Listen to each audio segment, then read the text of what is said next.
Great, great. Good. We have a co-facilitator too. That's Ben. Ben's gonna be co-facilitating. Hello. Oh, that's Ben. Okay. Nice to meet you all. Pleasure. And then Fern's gonna be taking the stack. So that's basically like the line that you'll get in if you wanna like ask a question. There'll be a description about that in the rules that I'll post in the Zoom group chat. And then Winnie is gonna be taking notes. Well, you're recording though. You're recording now, right? Yeah, I think Justin is going to be the one who's in charge of recording it. Okay. And then, okay, I'm gonna post the house rules in the chat. So everybody go ahead and take a look at those if you would be so kind.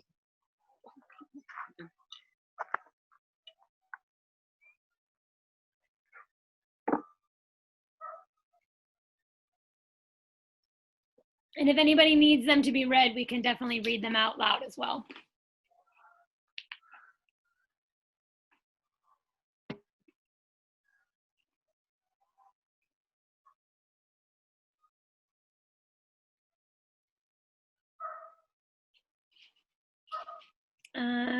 Yep, I just got a request to read the rules out loud. So I will do that. What time is it? Time is 6:20 on the dot, so we can get started if everybody feels good about getting started. Go ahead. All right. So welcome to the talk with Modibo, Kadalie, and Andrew Zonneveld, hosted by the Cooperative Assembly of Cascadia. Thank you for coming. Some house rules for the Zoom room. First, this is a safe place, so please refrain from any charged language, hate speech, or incriminating talk, as Zoom is not an encrypted platform. We want to make sure we keep everybody safe. If you're not speaking, please mute yourself.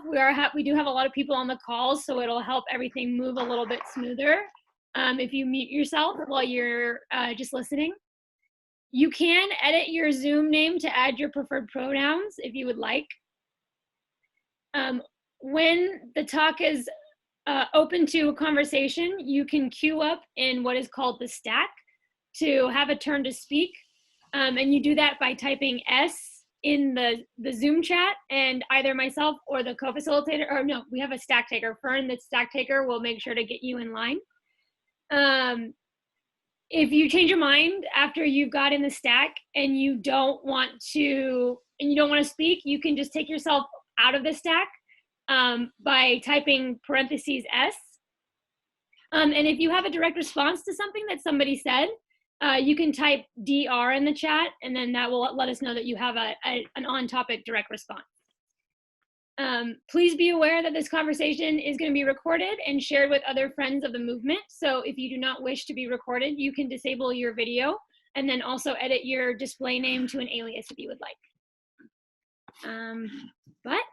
We can definitely get started talking to our guests, Modibo and Andrew. Welcome. We're so happy to have you here and enlighten us a little bit. If either of you would mind just giving us a quick introduction of yourselves real quick. And,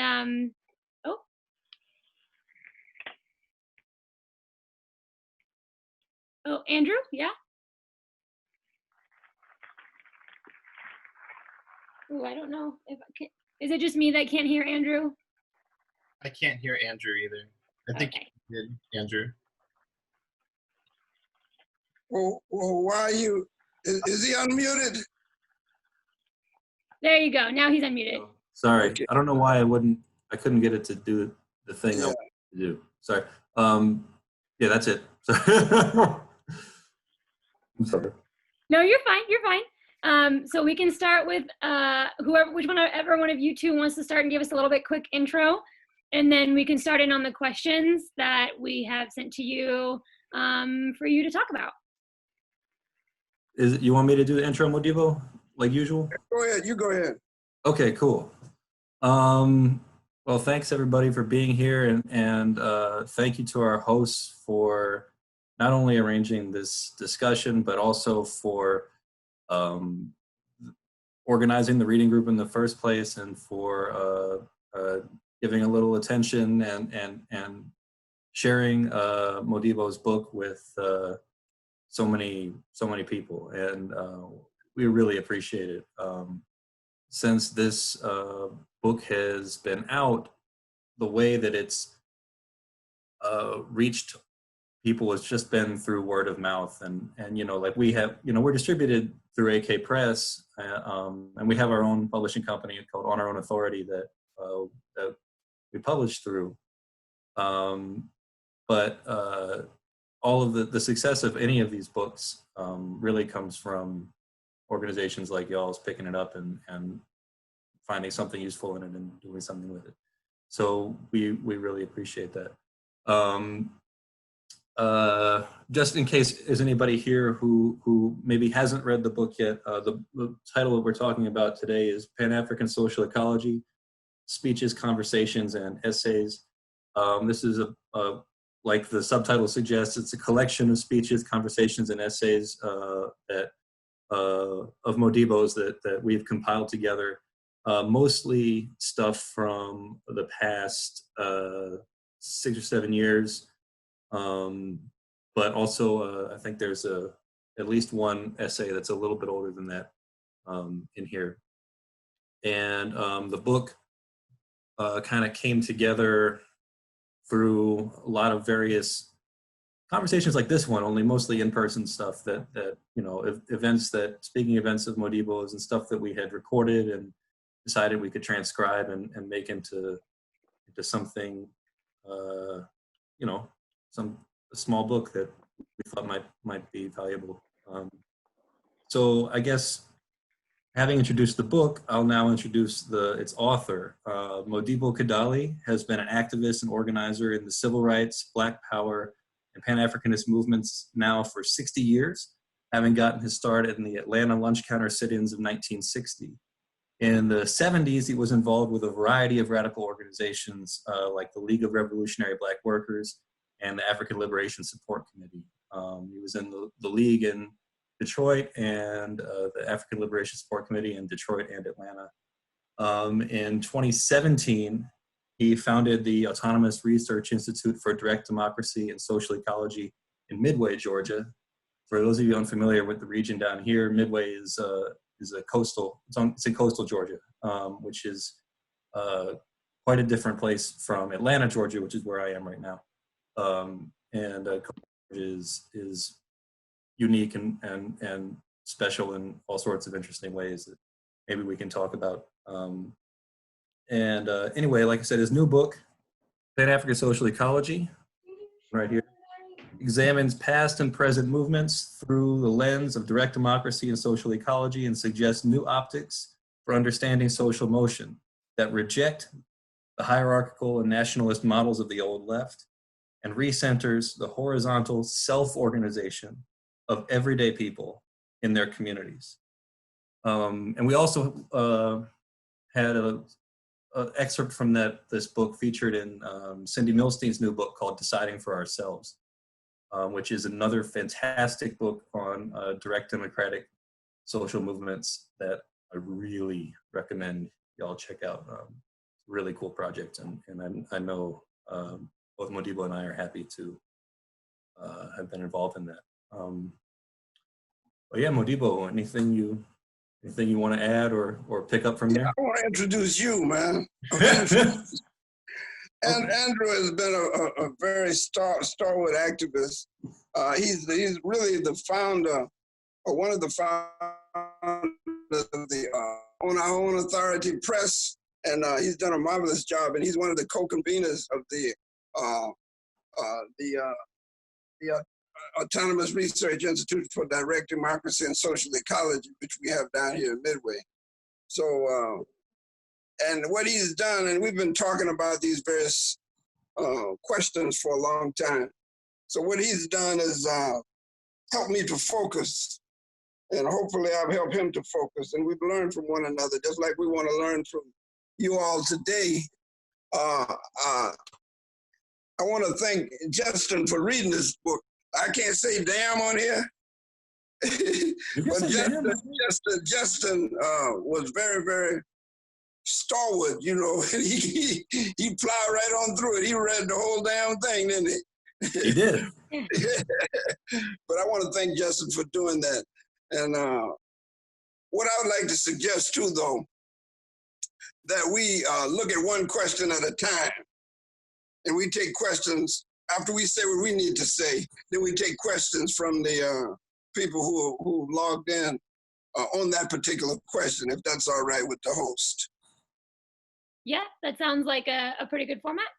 Yeah, right. You read the question, we'll say something, and then the people who logged in can ask questions about that question, and then we move to the next one. Great. What kind of time limit are we on? Whenever you call it. Okay, all right. Well, let's go to work then. Shoot. All right. So Let's do I'll put the first question in the chat for everybody to read it, and then I'll also read it out loud. Okay, that's good. Yeah. So the first question we had was, how do we build dual power in this pandemic and build solidarity under the current circumstances? Andrew, you want me to go first, man? I think I kind of do. I know. And, well, yeah. See, the thing about dual power, to me, and I don't know about Andrew, he has to speak for himself, but we were discussing this. And dual power really is a statist concept. It presupposes that there are alternative locuses of state power within the same nation state. And so you can't build dual power. What happens is that the masses build the new social order.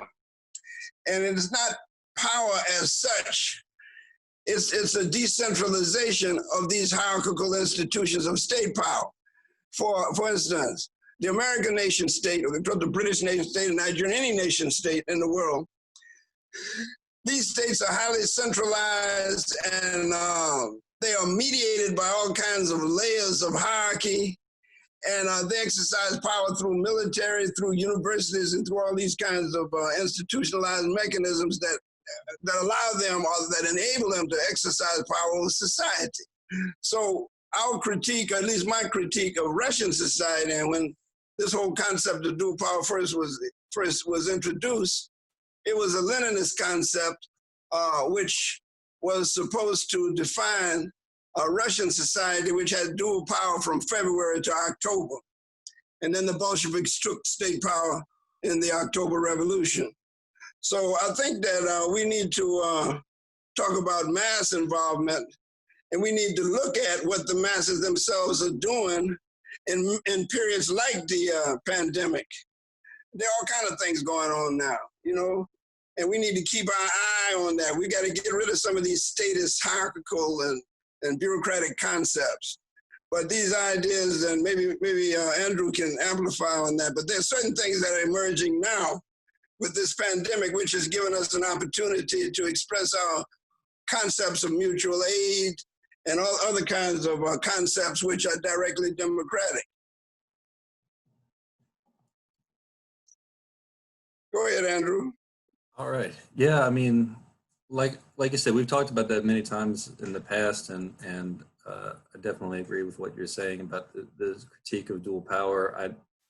I have certainly noticed a kind of, to me, it was kind of a surprising resurgent interest in that framework, and happening within social ecology today. And I think that it's definitely one of the holdovers from Marxism that I'm not sure how it really works or applies and right now. But yeah, I guess if I was gonna say a big picture, I think that we have to be careful not to think of things in the manner of a party, wherein we're trying to, recruit people and trying to get people. Yeah, first of all, we were trying to recruit people into a thing, and then this thing has all the answers and so on and so forth, and we want to seize some kind of power or build some kind of power. A lot of people say build power. We want to build some kind of power in, you know, through this party, however loose it might be or something like that. You know, there's like this, there's us, and then there's everybody else who's not us, right? Like, I think that framework really just doesn't work. And I think especially when we're looking right now at things going on, like in Minneapolis, there was this large uprising that just happened. And I think that, like, any kind of concept that kind of feels like, you know, what are we as a party going to do to liberate the people or to show the people the way and stuff like that, it seems to me somewhat antiquated.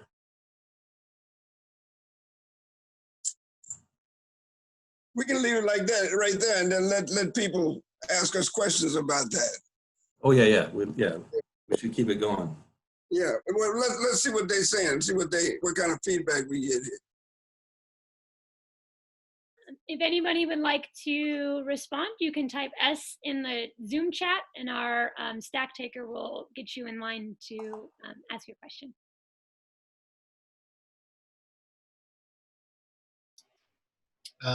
Andrew, you're on stack. Cool, yeah. I guess to maybe rephrase where we were heading with that question is, how can we most effectively non-cooperate with the state at this moment, when a lot of our ability to congregate with our people and you know, do a lot of other things in our lives that are fulfilling or empowering or whatever. I guess what are you seeing as opportunities that are arising that are realistic at the moment, even during the crisis? Yeah, okay. When you see actions like what's going on in Minneapolis, you see people in the streets acting, and you see them working together. Now, I don't know what y'all doing out there on the West Coast, but I'm very interested in this cooperative assembly of Cascadia. I'm very intrigued by the whole institutional conceptualization that y'all have put together. I really would like to hear more about that.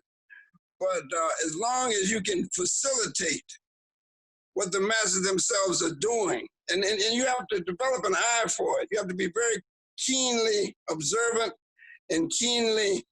You have to be full of love, and you have to understand that you aren't trying to lead nobody to no water to make them drink of the water that you've chosen for them to drink. All you're doing is trying to get them to understand that in this period, there are institutions of direct democracy which emerge in crisis.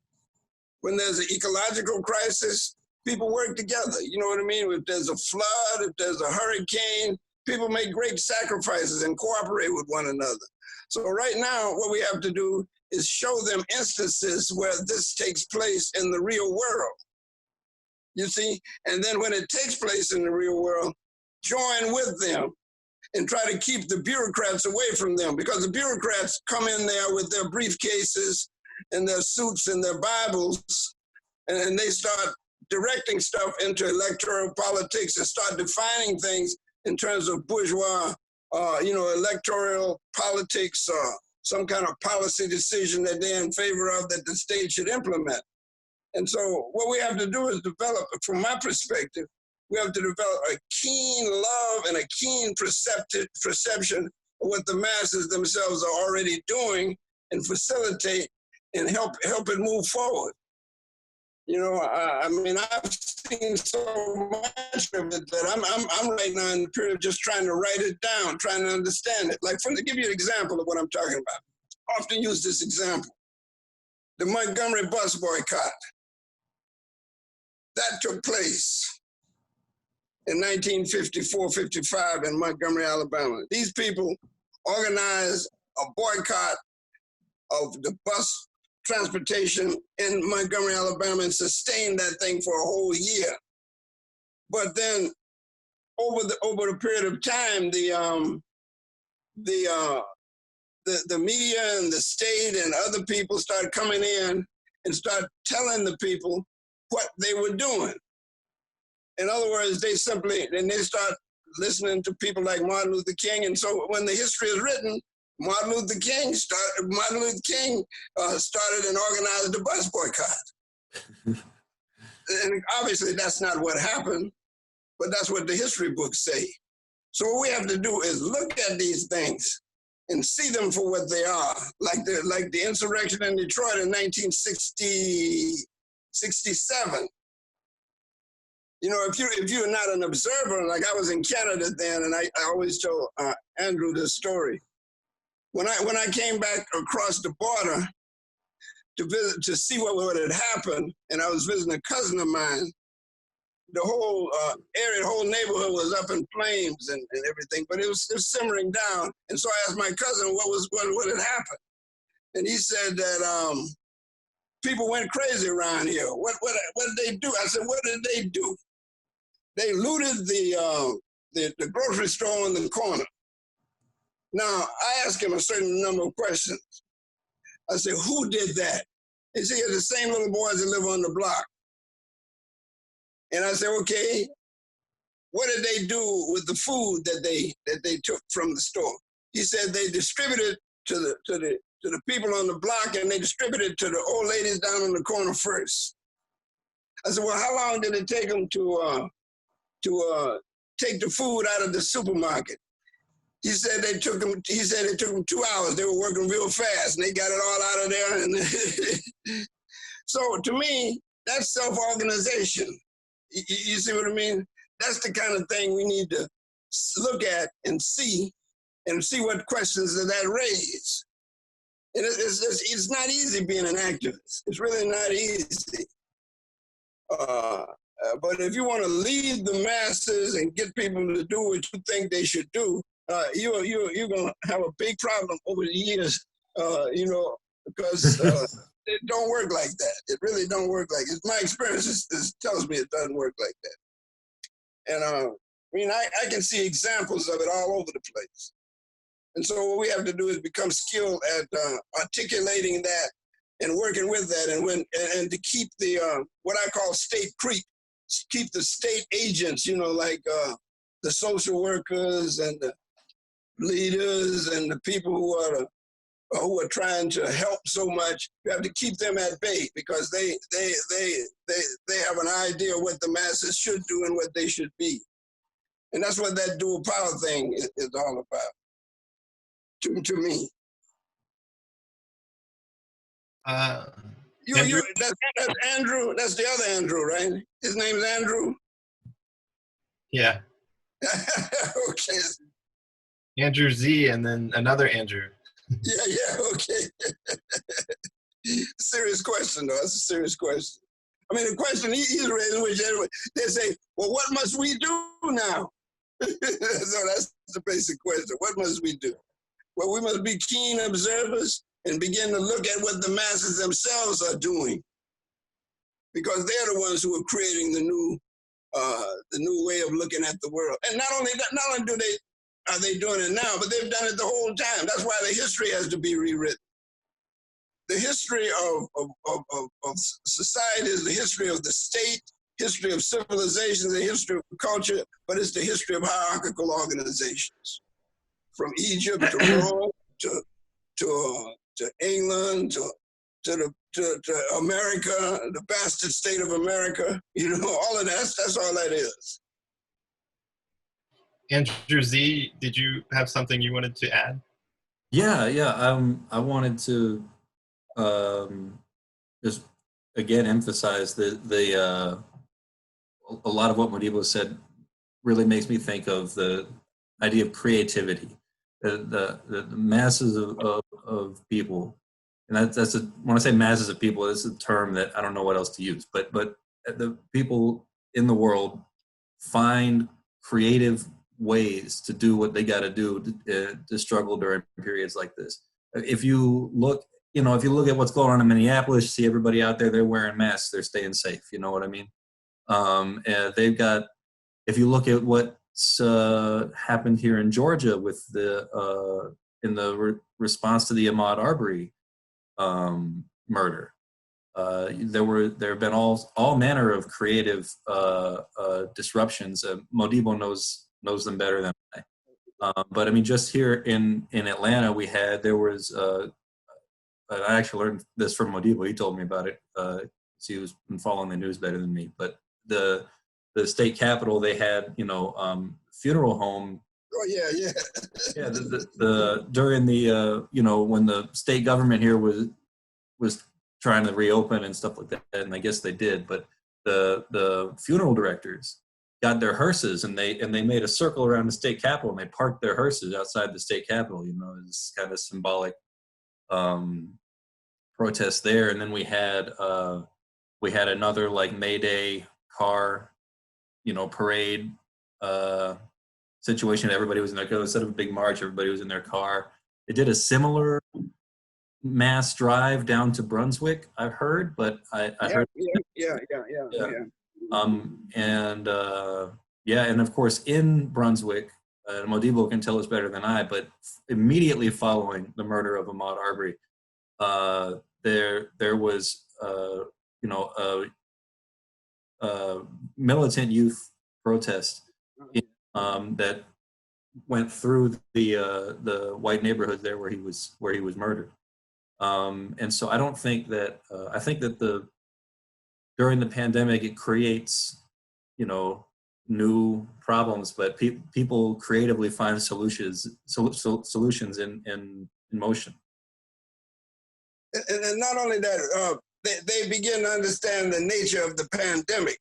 Like for instance, these people are not interested in these so-called bourgeois scientists are not interested in finding a cure for this virus. They're interested in making money for their company, and the company funds research that will help them make money. And there's and people can understand, and they know it, that there's no such thing in America, this great nation of America, quote unquote. There's no such thing as a healthcare system. It is a profit-making system off of sick people, So people have to articulate that so people can understand, so they won't expect the state to solve their problems, so they can start solving their own problems at the local level. That's the key to it. Or helping people organizing at the local level so that they can address the needs that they have, which they would do anyway. You look around, you see them doing it. Now, I really have a question for you, because I don't want to waste my time out here just telling y'all anything. I want to know what this cooperative assembly of Cascadia is. Could somebody please tell me about that? I would like to know. Yeah, does somebody want to say? I guess, do you mind if I talk about it? Yeah, I go. think we should do it. What do you think? Okay, thank you. Thank you so much, Modibo, for asking me what we're doing here. I really appreciate it. So the idea is we started out as a municipalist group, and then we kind of were involved with confederations of other municipalist groups. Mm-hmm. And we saw like the lifestyleism of, just doing direct actions, like, even though we get involved with all sorts of different affinity groups, we had a meeting with Murray Bookchin's daughter, and it was a really, really good speech. We had dinner, and she was just like, you guys, it sounds like you aren't making any meaningful change, like long term. And then so we sat down long and hard and thought about what that meant and what that meant for us. So then we decided, we're like, okay, so we're gonna leave the group. The group had their own problems. I'm not gonna get into that. So we took our chapter, the people in Seattle. We said, hey, let's let's stop doing stuff until we can figure out, systems of accountability and that sort of thing. But we still wanted to be like democratic confederalists. So we were like reading Bookchin, and then COVID-19 happened, and all of a sudden we had this sort of free time, and then we've been developing this idea, that Cascadia is a bioregion. It's not only interstate, it's like international. It goes into Canada. So we, we're like very anti-borders, and we're trying to make this not just a Cascadian project, but something that can be emulated anywhere else, what as material conditions see fit, and confederate with other different popular assemblies around Cascadia. And right now we're just like hashing out like meeting notes or meeting structures, like how to have accountability for the group in case something happens, like a lot of stuff like even the IWW doesn't even do. And so yeah, our dream is kind of just to establish an alternative source of direct democracy for people in the world, and like oust all the dirty politicians and profiteers, and instead of like this FAI just letting the power slip away, we want to put it into the hands of the people, and that's kind of our vision right now.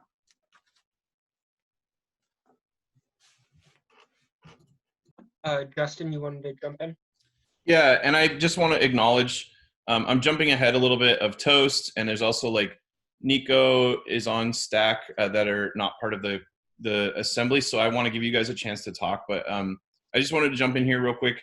I actually picked up this book, Pan-African Social Ecology, at an anarchist book fair last year. My partner showed it to me, and she was like, you need to go check this out. Like, this is some really, like a really cool book about social ecology that you haven't read yet. And so I picked it up, and I didn't read it until in February. I was flying to Europe to go to the Long March, the Kurdish Long March, for the freedom of Abdullah Öcalan. And I read it on the way there, and I was really touched by like Modibo, your story, and just how you kind of brought together like kind of the insurrectionary politics or like the popular politics, along with like a class analysis, and without like dismissing Marxism outright, but like kind of developing it into like a I don't know, like a more well-defined theory, and that's also like kind of encompasses like environment or ecological issues. Anyway, so we talked about it, and we were like, we want to read this book. It's really beautiful. And the thing I wanted to say though is we did a lot of organizing last year, and some of it was really, really awesome, and it was really dynamic. But like when the invasion of Rojava happened from Turkey in, was it October, I believe?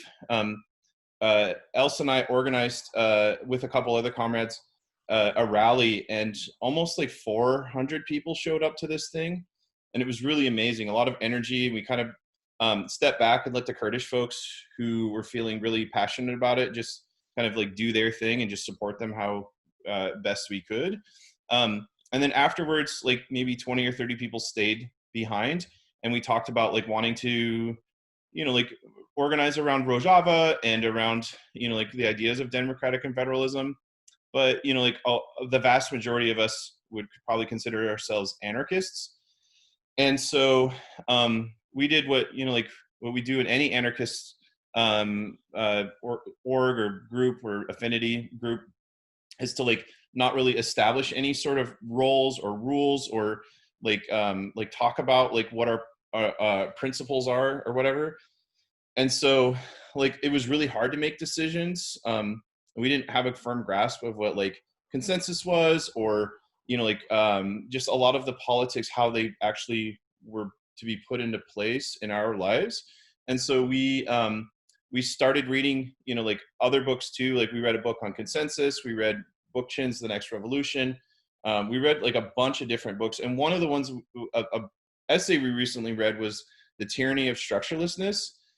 And that really struck me too, like how important it is to like have like some sort of structure when we do these things, and not just allow structurelessness to like take place. And so, yeah, I think that was another thing that we, really, what we really wanted to kind of address as well was to make sure that, like through the cooperative assemblies of Cascadia, that we didn't develop a structurelessness, our tyranny of structurelessness, of where like we're recreating these hierarchies because we never addressed them, because we never democratized quote unquote power. And so we're doing a lot of work. We still have a lot of work that we're going through. Like we've been meeting anywhere from like 3 to 10 plus hours a week, working on different things. So yeah, I think that's all I really wanted to say.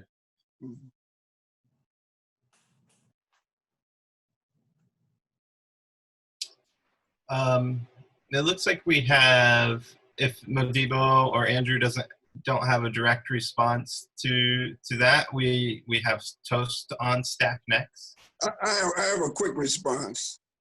You're doing it right.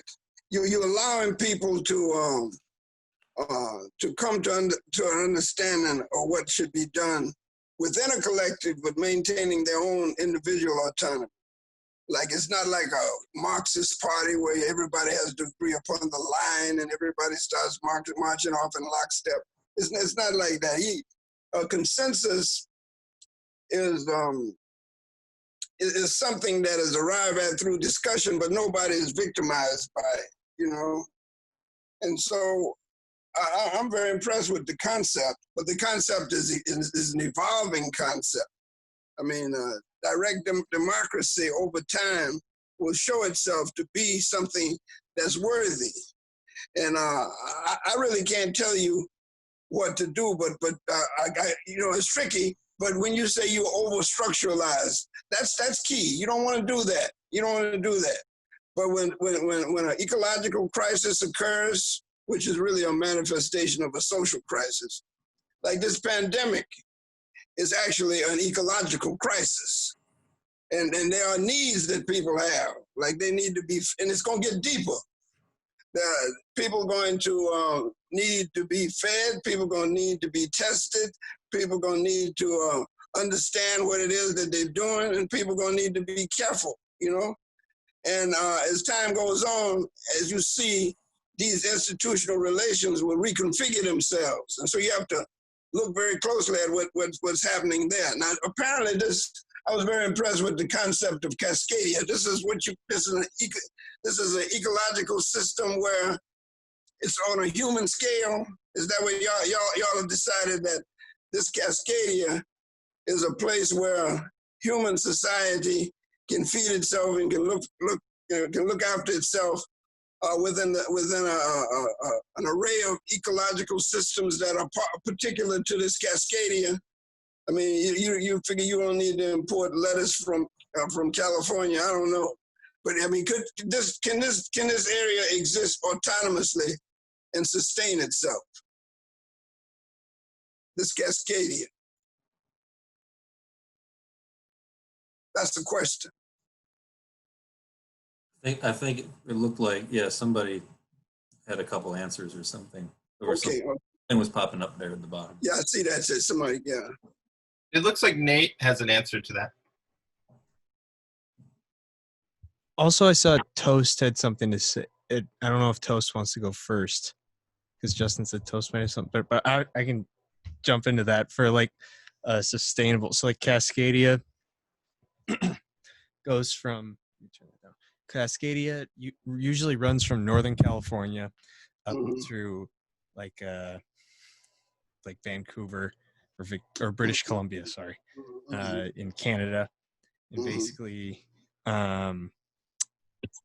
for like the topic of sustaining itself, usually in Washington State and it's kind of Oregon too, it's kind of structured, or the environment is very much both sharing the same environment in that on the west side of the mountains is very green, lush, evergreen forests and stuff, and on the east side of both the states is very much farmland and where a lot of our food comes from. So that's kind of one of the questions we've had to answer, especially going forward for a broader movement for food production, is that most of our food production either comes from the east side of the state over the mountains or from the north, or there's small farms in the north and in the south, but they usually come from outside major cities where most of our population is.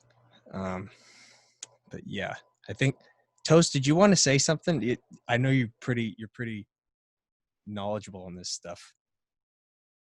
Yeah, Toast, you're in staff too, so go ahead, friend. Sure thing. So Cascadia is based, it's a bioregional movement, which one definition of bioregionalism is, if we want direct democracy in the neighborhood, we have neighborhood assemblies, popular assemblies. If you want direct democracy in the workplace, we have unions. If we take that a step larger, it makes sense that anyone that lives in a watershed should be talking to each other and have direct democracy with each other so that we can cooperatively democratize decisions that are going to affect that region. And Cascadia in particular has had this history already of left libertarian movements and indigenous movements. So that's kind of a very, very brief history of Cascadia and bioregionalism. Cool.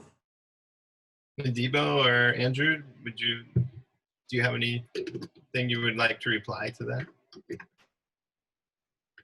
Well, I think it's going along in the right direction, really, and I think that this organization, as you self-organize yourself, as this pandemic deepens, you're gonna find that people are gonna be coming to you, asking you about some things. So I'm very very impressed, and then I'm also impressed with Justin having to read the damn book through and through like that. I mean, y'all obviously very serious about what the hell you're doing. You know what I mean? And if you're serious like that and you're willing to understand that it's a dynamic process of learning over time, you're gonna be just fine. You're gonna do just fine. Also, someone said earlier, I think it was Winnie, but I'm not sure, that Debbie Bookchin was talking shit or something like that. I was going to say, don't let Debbie get you down. I got my own experiences with Debbie. You can ask me about it later. But she's so lovely. I love her. She was amazing. She just was like we were telling her how we were disappointed with the organizing, and she said, this is what my father would call lifestyleism. And so she didn't tell you to vote for Sanders, did she? No. Because that's what she told me. This different. With her husband. Just be true to your own practice. Be true to your own practice, Yeah. Absolutely. Looks like you're on stack. Oh, sorry, Ben. It looks like we had Justin on stack after Toast, but Justin, I know you spoke before. Is there something you wanted to add? I'm good, you guys. You can go on. Okay. Next, it looks like I was on stack, but it was about the dual power conversation. I don't know if we want to jump back to that. It seems like we're moving in a different direction now. We can go back there. We can go back there if you want. We do have someone in stack also as well. Kin? I was thinking we'd jump down to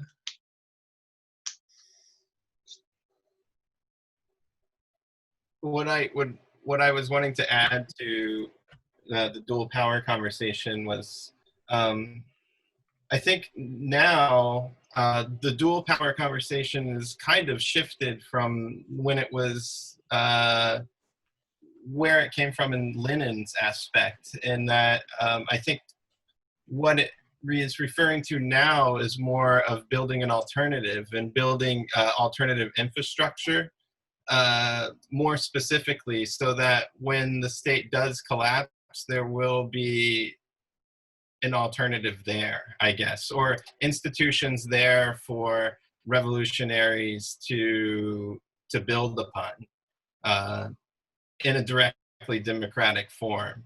You know, not in a necessary like state power form, like Lenin was referring to. Yeah, that was what I wanted to add to the dual power conversation. Just be careful with it. Be careful.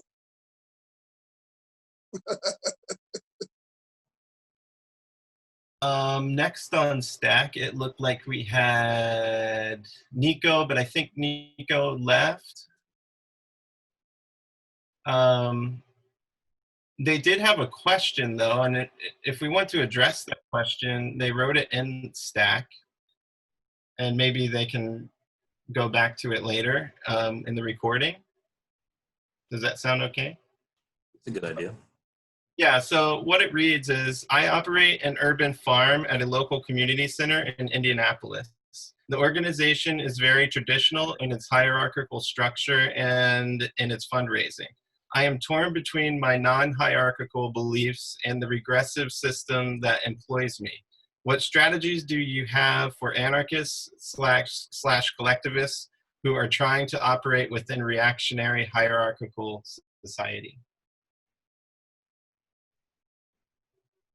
Well, if you've got if you operating in that particular situation and these people are responding to a crisis like this particular murder in Minneapolis, then you should develop a critical mass within the context of it, in the midst of it. Get you a few people who agree with you, and then when they try to stop it, I've had some experience with this. When they try to slow it down and stop it, you just keep going. You just keep going. I mean,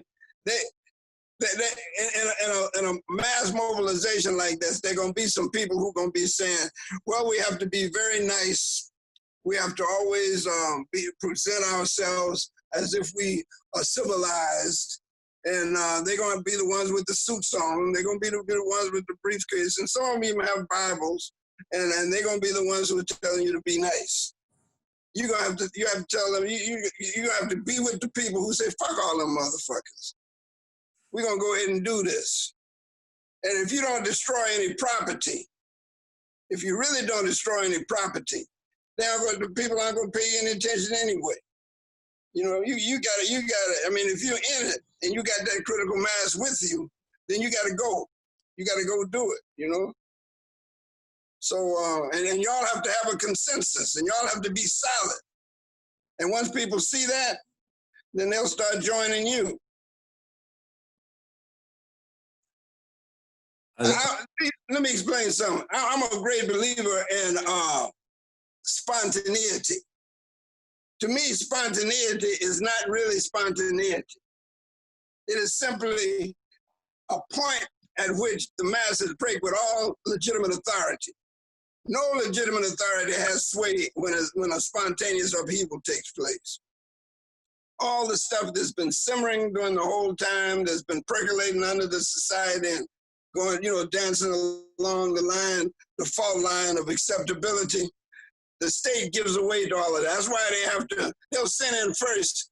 The first line of order is their social workers and their right-wing academics and their preachers and stuff. And the second line is when that gives away, they send in the police. So you got to make them send the police in there on you. You got to do that because otherwise they're not going to recognize you. And you have to also be clear about what needs to be done in a situation like that. If your demand is for the grand jury to convene, that's bullshit. if your demand is that that some official authority is replaced, that's also bullshit. What they have to do is take, and I don't want to minimize this. People have to see that they can investigate something themselves, and they can come to conclusions about the guilt or innocence of people themselves. If you got a tape and the policeman has got his knee on this guy's throat, he's not no alleged killer, he's a killer, And the policemen who are around him, they're all instruments of the state. So you have to, as a person who understands hierarchy and the dangers of hierarchy, you have to be willing to, and black people understand that. Anytime you say, fuck them motherfuckers, black people understand that. That means, what that means is that all of the authority, all of the so-called hierarchical stuff has given way to a raw movement. And in those movements, institutions are really created.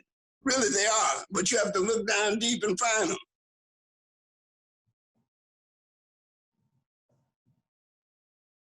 Andrew, did you have something to add? Yeah, briefly, I would say, going immediately off of what Modibo just said, is that the institutions being created, a lot of times we have a tendency to ask ourselves, as activists or people on the left or whatever it is we want to call ourselves, or social ecologists, we get kind of individualistic or selfish with it, where we are think about is this, and maybe this actually relates to Nico's question, how do I and my immediate comrades build these counter institutions and build build the new society in a way. And I think that that's looking in the wrong direction. I think that like Modibo said, these institutions and networks and ways of relating to one another get developed democratically by the masses of people in motion. And part of what our job to do, and I think all of our job, not just people who write something or whatever, is like Modibo said earlier, to document that. And in that way, critical historiography is political work. Reframing how we look at history, and how we look at the world around us now, but by documenting these, by saying, look, this is what the people did here. That is very, very, very important. And it kind of reminds people of their own creative and revolutionary capacities. At least that's the hope, So I think that there's a lot of people will, in Nico's situation, I don't know, because he's not here. I think he's checked out, right? But I don't know if much about his particular workplace, but it sounds like he's working in a urban farm, and he's not super happy with the way it's internally structured, and he wished he could work at an urban farm that was more directly democratically structured or something like that. And I think that Modibo is right. Maybe within that organization, you can develop a critical mass of people that can force a shift, or leave the organization to start their own thing or something like that. Yeah. And I've been a preschool teacher for a long time, and I've worked at a couple different schools that call themselves cooperative preschools. There ain't nothing cooperative about it. You know what I mean? It's just bullshit that people say. But I think that it's important for us when we find ourselves in these situations not to get too focused on what's my individual job or my individual workplace or my individual buying habits. I think that's the lifestyleism that Bookchin critiques and other people have critiqued. Yeah. But really to focus our attention to what's being developed in motion, oftentimes in these exact moments of crisis that we're experiencing now. It looks like next we had Kinch and Stack. Hi, thanks. I'm going to try to throw in sort of a two-part question. Hopefully it's clear. One of the criticisms that I've read of Bookchin's work is that the organizing styles that it offers are less relevant with like new things like the World Wide Web and, the live streaming culture and stuff like that. And so I was wondering if you'd be willing to say something about like how these new forms, like we can take advantage of them as people organizing on the left. And the other part of the question is like how to defray the rise of the right online, or what that means for us as people trying to organize in like modern society. Andrew?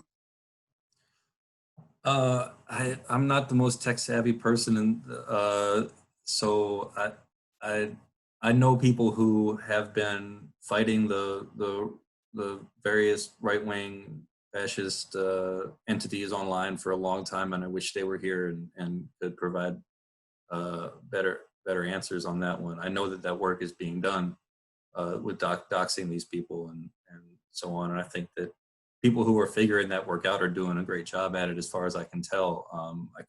I really couldn't give anybody any more advice on it. I mean, shit, I got doxed by one of these right-wing websites. Some nasty phone calls and stuff coming in.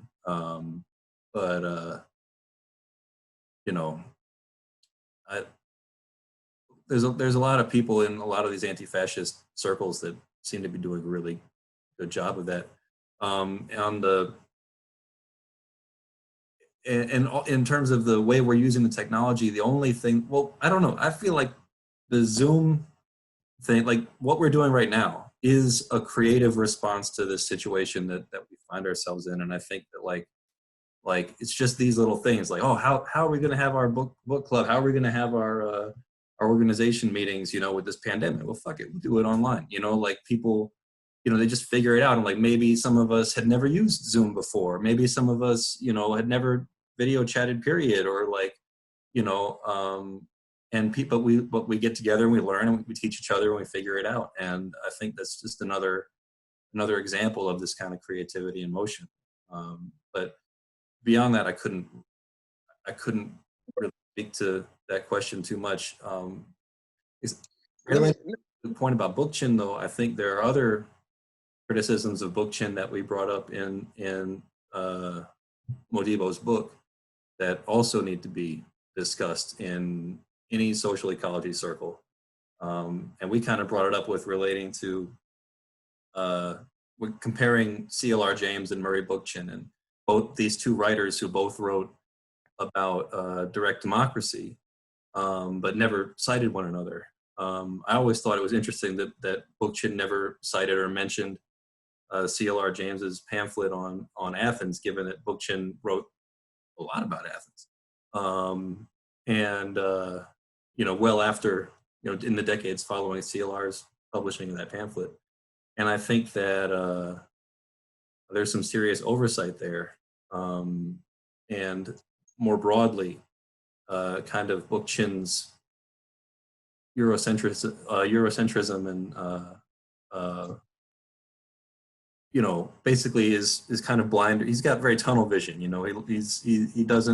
Bookchin doesn't write anything about Africa. Doesn't write anything about India. He doesn't write anything about most places in the world. He's focused on Europe. He's focused on the United States and these contexts that he's very familiar with, and he makes valuable contributions. Don't get me wrong, but like I think that in social ecology, what we are hoping to see is a broader engagement with movements and thinkers and writers that are relevant to the tradition, who've been, very overlooked, and emphasizing movements, emphasizing, direct democracy in action throughout the world stuff that happened before the Communist Manifesto was ever written, as UC Koyana has often pointed out. And the examples that he gives from Guyana are just a few of them. End of speech, sorry. Yeah, well, I just want to add to what Andrew said. The CLR was much older than Bookchin, and really, I think the onus was on Bookchin to quote CLR, because Bookchin is about 20 years younger than him, Mm-hmm. and they both were Trotskyists, and they both had to know of one another. I mean, they were in the same Trotskyists. They were in the International. They left. They had similar critiques of Trotskyism, and but the thing that I would like to take him to task about is, like most Western writers, they venerate the Enlightenment and the American democracy. Mm-hmm. The American state never was democratic, direct or indirect, or any kind of democracy. As a matter of fact, the genocide of the native people was really a destruction of instances of direct democracy. And so, it gets to be problematic when all these states, when you, just like CLR has some real weaknesses. I mean, he talked about states and how he was anti-statist, but he liked statesmen, especially if they were black, like Kwame Nkrumah and Nyerere and all of those. And that's a problem. If you're against the state, then you got to be against statesmen, whether they black or white or whoever, And if you're against states, then you got to be against the American state, not only as it existed now, but as it was developed and as it was conceived. And if you're for direct democracy, how can you be for American republicanism at the very beginning? These are questions that I have. And so, I mean, by the way, Andrew, my next book, I know we talked about it, but I kind of got an idea for the next book and what it should be called. I'm going to tell you what I think it should be called. I know we're working on a couple projects, but we're gonna. But we need to. But I mean, somebody needs to write something about the. Well, we'll write it. We'll write it. Yeah, we're gonna figure it out. But I think what you're saying about Bookchin and the American mythology is so important, because while he does make valuable insights, this idea of like the American Revolution being like directly democratic at its outset or something like that is like definitely not always supported by the history, and it ignores, and he blatantly, almost in a pretty cavalier way, ignores the fact that the very direct democracy that he is advocating was already in practice in a lot of ways among the indigenous people of North America. And that goes with either without comment from Bookchin or as being dismissed by Bookchin. Well, he mentions it a little bit, but he doesn't really analyze it. Yeah. And so I think that his several of these blind spots need to start to be addressed by the social ecology movement more broadly. It looks like Andrew has a direct response, and then we have Winnie on Stack.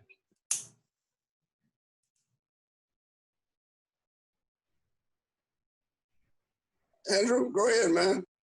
Hey there. Sorry, I was pulling my phone out of my pocket. Yeah,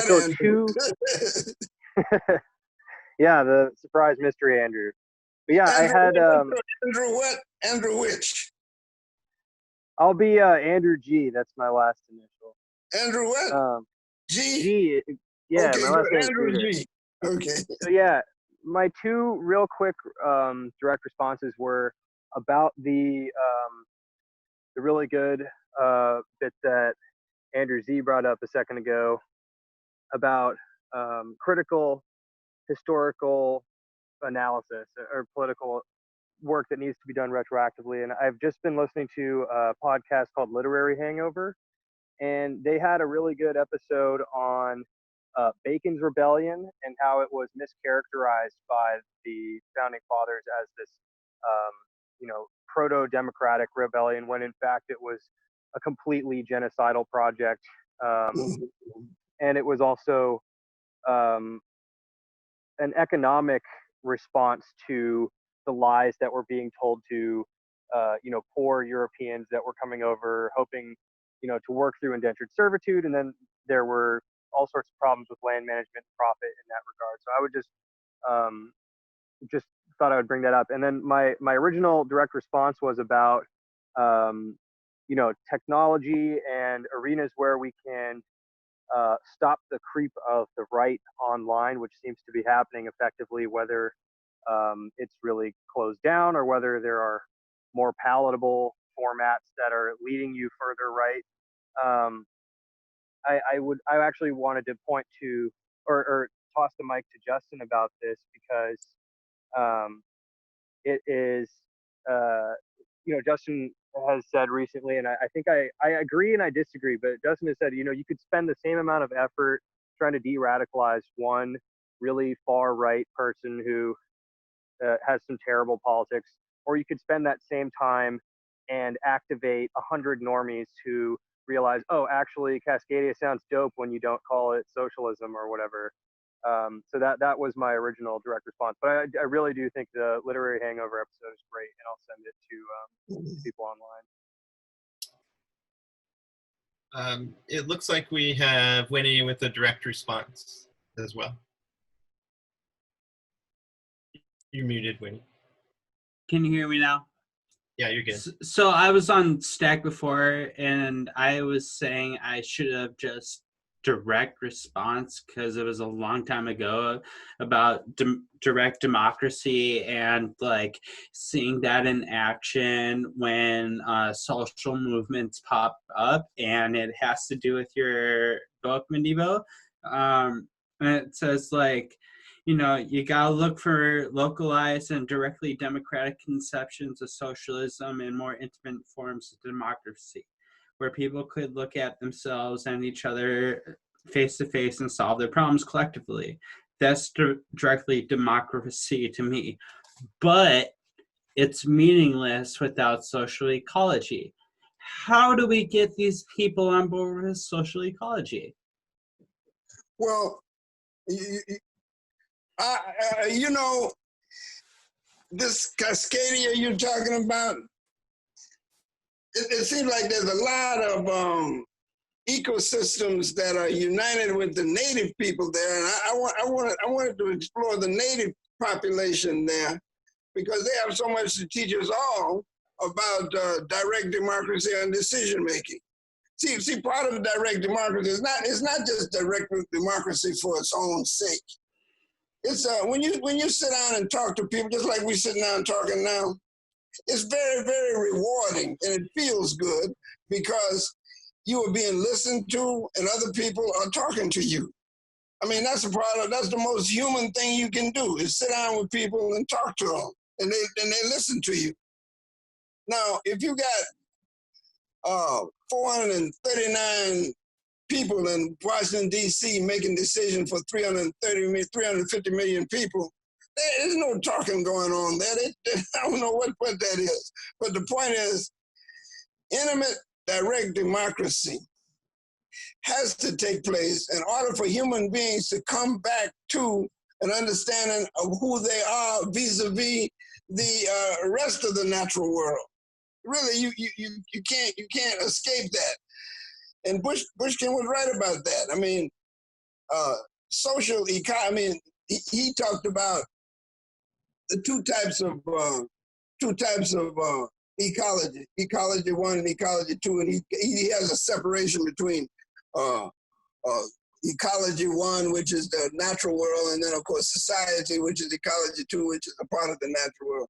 I don't even make that kind of separation. But the point is, if you have a democratic society, then you can start looking at the natural world in non-hierarchical terms. Like right now, when people say, "Oh, the lion is the king of the jungle," and the queen bee bosses all the other bees around. You know what I mean? In other words, in order to get clear about what human society is vis-a-vis the rest of the natural world, human society has to be democratic, so we can see the rest of the world as equal to society. But even though human beings have a direct contribution to make, and therein we find what the Native Americans can teach us.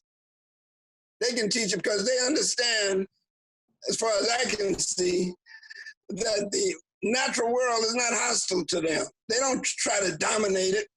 They don't look at it as being wild and mysterious. They look at it as being very friendly and a part of who they are. So that's why direct democracy is so intimately involved with an intimate communication of human beings, so intimate. And by the way, the Native Americans speak to the animals too. And by the way, I'm taking up, Andrew, you heard me, I'm learning the Native American flute. And it sounds just like, I got my little Native American flute somewhere around here. But it sounds like natural sounds of birds and animals in the wild, And so people gonna have to understand that that's how we get back to at least saving this planet. And it reorients technology too.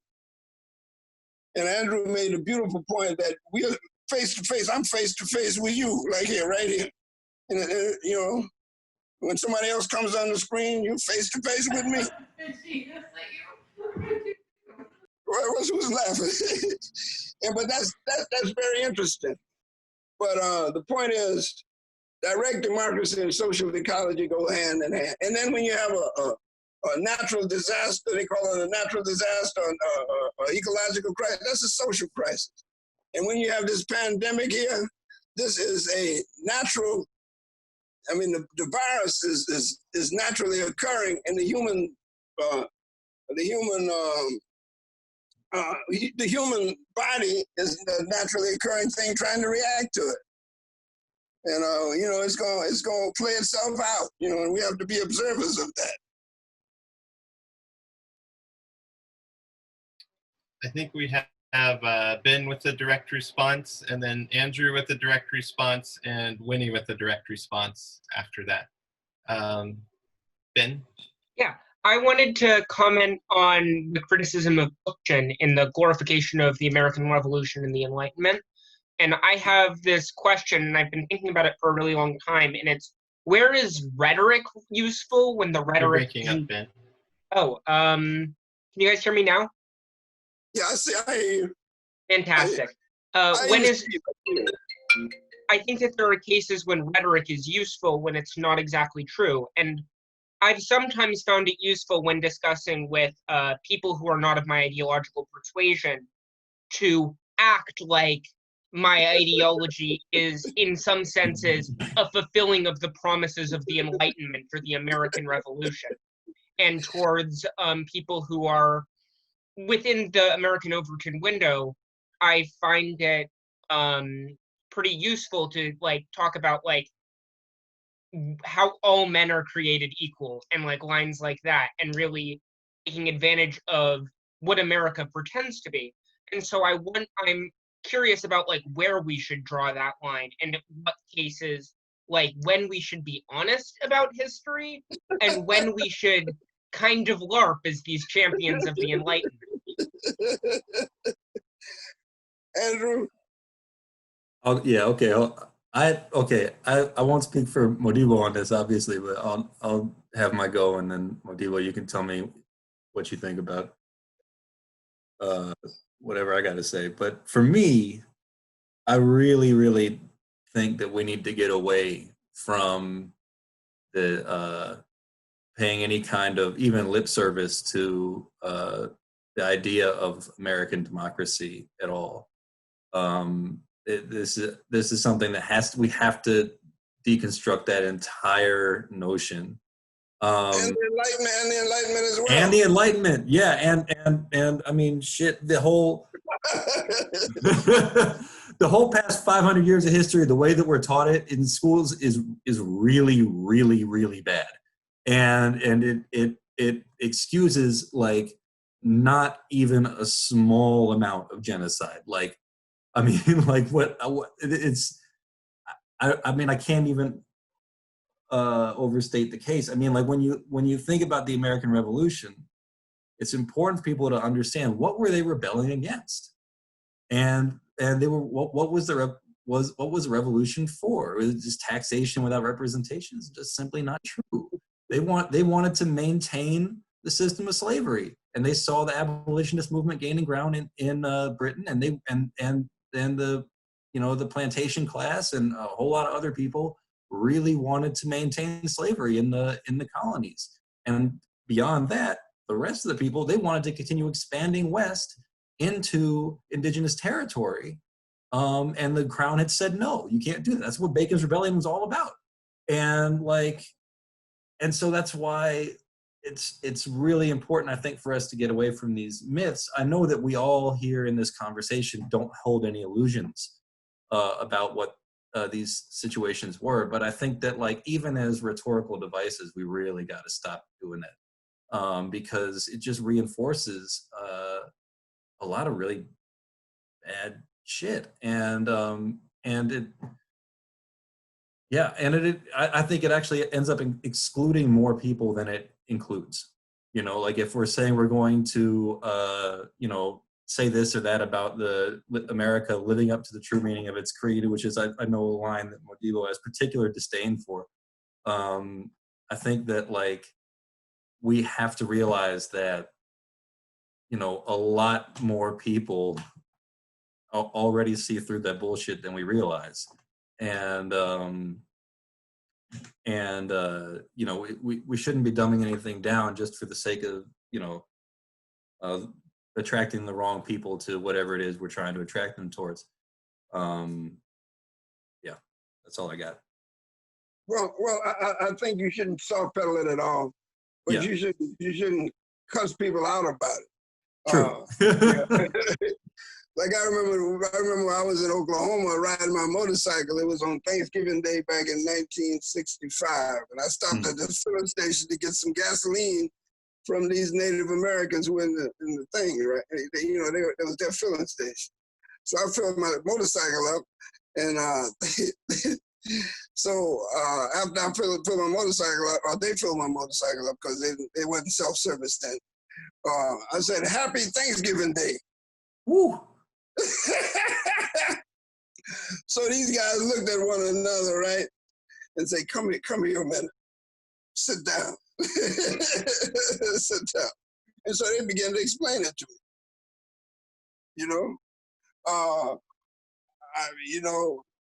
I guess they were good at it because I never ate a single bite since then on Thanksgiving Day. So the point is, you do have to be clear about what you're saying, and you can't be compromising about it, but at least you can say it so they can understand it. But you can't soft soap it at all. But you can't beat them over the head with it, But you can. But you're right, Andrew. The more people identify with that. I mean, Christopher Columbus discovered America. I mean, come on now, people all over the new world understand that. But the people have to understand that the state and the government and all of these things are not going to save them. They're in the way. I mean, come on now. Nation states kill massive amounts of people in wars and kill massive amounts of people legitimately through execution and police, police killing people. I mean, and they even make murderers out of heroes. I mean, they make heroes out of murderers. And you got to stop that stuff. It's hard, but you got to stop that. I mean, you got to be able to tell a soldier that, look, man, you got to take responsibility for your action. You ain't got no right to go across another place, another world, kick somebody's door down, and shoot the man in the house because you think he's some kind of rebel. How would you like for somebody to come and kick your door in and kill your father, your mother, or somebody? because they think they're rebels. You know, that kind of stuff. You know, you can tell them that. It's tough, but you got to tell them. Also, just a point of clarity, when Modibo said he has not eaten a bite on Thanksgiving since then, that is not an exaggeration. Modibo fasts every Thanksgiving. I don't eat on Thanksgiving. And I know this from experience because I happened to be at his house. It just happened to be Thanksgiving, and I just happened to be making just regular food. I think it was rice and vegetables. Remember that last year? Was that last year? Yeah. No, I don't even eat that. But yeah. I offered you some dinner. You shook your head. Oh, okay. At first, I thought maybe you just didn't like my cooking.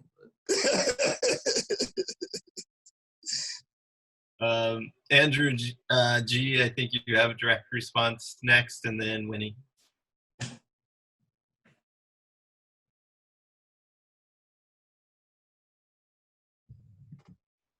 Yeah, I was just going to just chime in a little bit about the importance of learning about and including native structures, indigenous structures rather, of democracy and social ecology.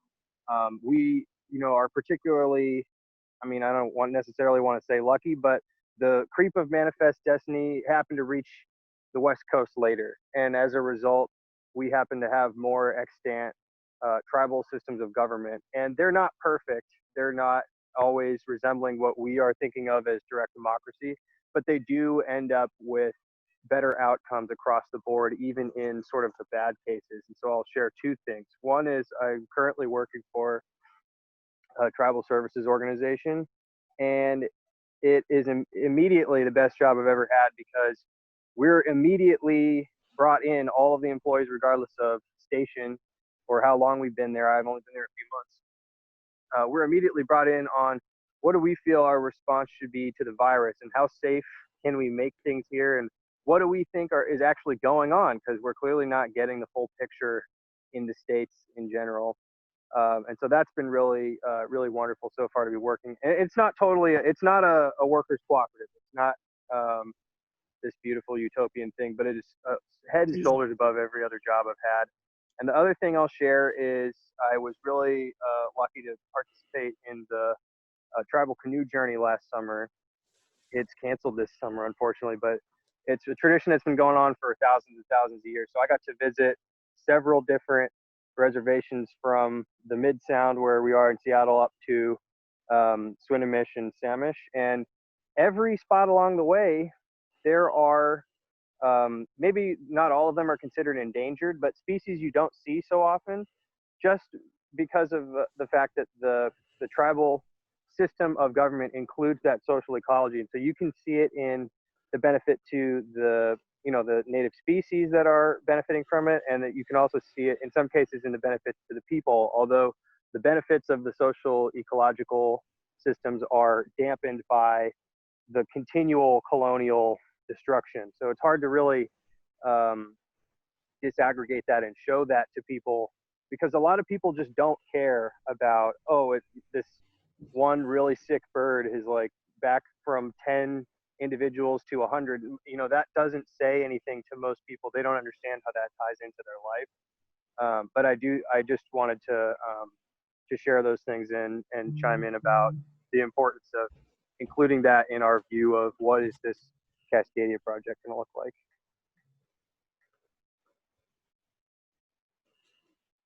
like. Winnie has a direct response as well. Yeah, so my response has to do with my question, and also Andrew's response to Modibo, with my question of like direct democracy being meaningless without social ecology. I just want to clarify, are you suggesting that we look to the native population of Cascadia for ways to incorporate social ecology into our project? Well, no, I'm not saying that you need to look to the population as it exists now. But you can look back into the history of the native population and some of those directly democratic retentions, Andrew, those things can be found. As a matter of fact, in spontaneous, when there's a spontaneous upheaval, people reach back into their own history to find some kind of communal institution or communal something that they hold on to that can bring that forward. Now, you know, a lot of the native governance institutions are simply extensions of the American state now. So you have to be careful about that. And like, I don't know whether you studied the pipeline movement up in North Dakota, South Dakota, and North Dakota. It was the old ladies that were guiding the thing, and there were the official chiefdoms. These guys were really, they were really trying to throttle it, and the young guys were trying to push it forward. But the point is, that was a very, very, very, very significant movement that needs to be studied. And of course, in the end, the damn pipeline is leaking as we speak, you know. But the point is, I'm not putting out all native populations as a part of, you know, as part of any kind of utopian something that we should strive for. I'm just simply saying that you got to look at some of the retentions that are still there, and their traditions and their way of life, and you can see it, and they'll tell you about it, you know. And it's they come out of a very organic, directly democratic tradition. I mean, not now, but if you study the history of it, you'll find. If I could also just piggyback off of that, I think that's definitely part of the work that animates what we're doing at the Institute, the Autonomous Research Institute for Direct Democracy and Social Ecology, is looking at this thread of this directly democratic thread that weaves throughout history and across the world. And related to Winnie's question, also in the book we see like the example of Chiran, you know, is another example. You have of social ecology in action, where it was an ecological struggle that sparked this social movement. You saw the women of the town, and it's an indigenous town, and they went out there and they were attacking the loggers and the mobsters that went with them, and it sparked this whole new resurgence of directly democratic self-governance. And it's not an exact copy of, you know, the historical indigenous governance in the region. It's a new thing. That's emerged. But like Modibo said, it's rooted in this collective historical memory, right? And I think, Modibo, you've also talked about that with respect to the things going on. I mean, it could be the Ahmaud Arbery case, or really anything going on in Geechee-land. You know, it's really important that people recognize that the spontaneous upheavals don't just occur spontaneously. There is a historical memory behind them, that people are oftentimes consciously in touch with, and sometimes subconsciously in touch with. You see it everywhere too. Yeah. We have Justin on stack. Yeah. Somebody was saying something about the Celts, the Celtics and the Celts and the Northern Europeans. Yeah, do you want to speak to that, Modibo? No, I just saw it on the line under your picture. I don't know who it was. I want to hear it.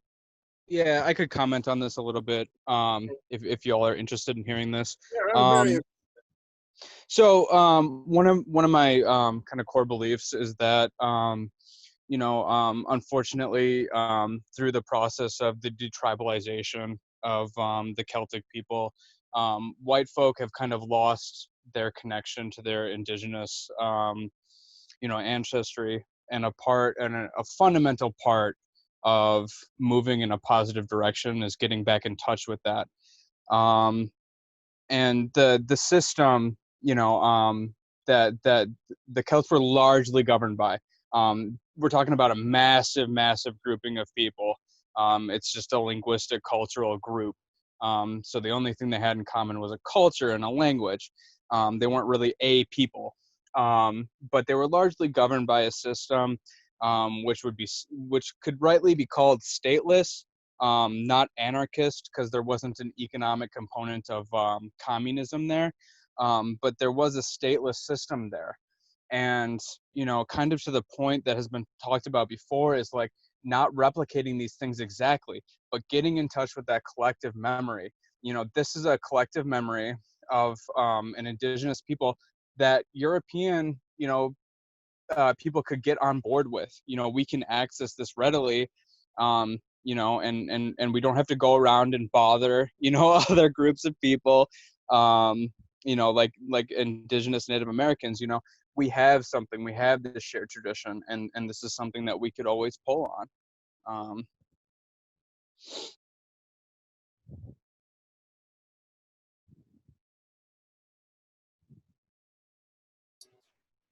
I think we have Justin on Stack next. Yeah, I just wanted to make sure that Modibo or Andrew didn't have any direct response to what Sean just said. No, I don't have. I thought it was cool. I think that, I don't know much about that place or time in history, but it's also important. It's important to learn about it. It's important to be really, truly internationalist in the way we understand and the way we learn history. We can't just look at the histories that we might already be familiar with, or that we might think might be the cool place for us to look. Like a lot of anarchists, they like to look at Spain, and they like to look at certain specific other things, which are all cool. But it's easy to I don't know. Not long ago, I edited this book about the Paris Commune, because I just put it together. It got a lot of attention at the anarchist book fairs and stuff like that, which was nice. But it was kind of like, in the introduction to that book, I said, this is interesting stuff, but we also have to remember that, the tendency to say this is the first experiment in direct democracy or something like that, or whatever it was Marx said about the thing. We have to remember that's not true. And I listed at least one example, which was the Berbice Rebellion in Guyana, of which there is a book coming out in August. I don't remember the title of the book, but there's a book on the Berbice Rebellion in Guyana that's coming out. We'll all read it and see what we can glean from it. But there ain't that many books about it. So if you look up Berbice Rebellion book, August 2020, I'm sure you'll see it. But anyway, it's important to be internationalist and to continue to look for that threat of direct democracy everywhere. And that's why I have a big problem when people start asserting that the situation that they know of is the first example of it. It probably may be the first to them, but that's a part of human history. Now, the problem that I see with Marxism, and by the way, I used to be a proletarian internationalist, I used to be into it. As a matter of fact, I think it was, who said this? I think Pushkin might have said this, that communists make the best anarchists. Or socialists, or what do you say? Marxists make the best anarchists. Yeah, Marxists. Yeah, Marxists make the best anarchists. But the point I was making is that I had several problems with Marxism. The first problem with Marxism that I had was this proletarian nationalism. A state withering away. I just couldn't understand how a state, which is designed by its own definition to oppress and, to maintain class rule, how could the state wither away? That was just problematic. That seemed to be like a sloppy concept. The other concept that I had a problem with is that subsistence communal, well, he called it primitive communalism, and slave master society, and then a feudal society. All of these things, he didn't have much to say about the nature of subsistence communalism or primitive communalism as he saw it.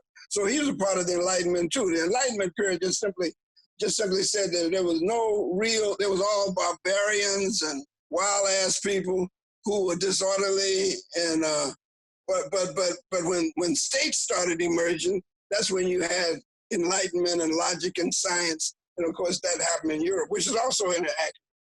So I mean, I had these big problems there.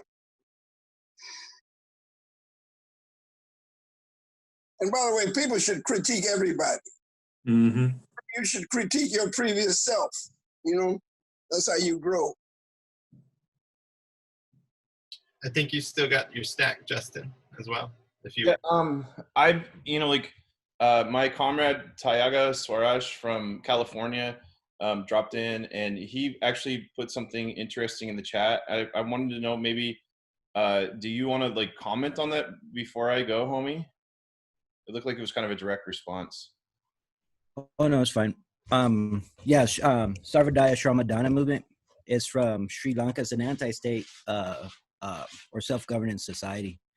And I was wondering if, Sri Lanka. Yeah, I just thought of that because you said earlier, like it had to do with like building capacity to help people, and that way people start knowing that they can govern themselves too, you know. And Sarvodaya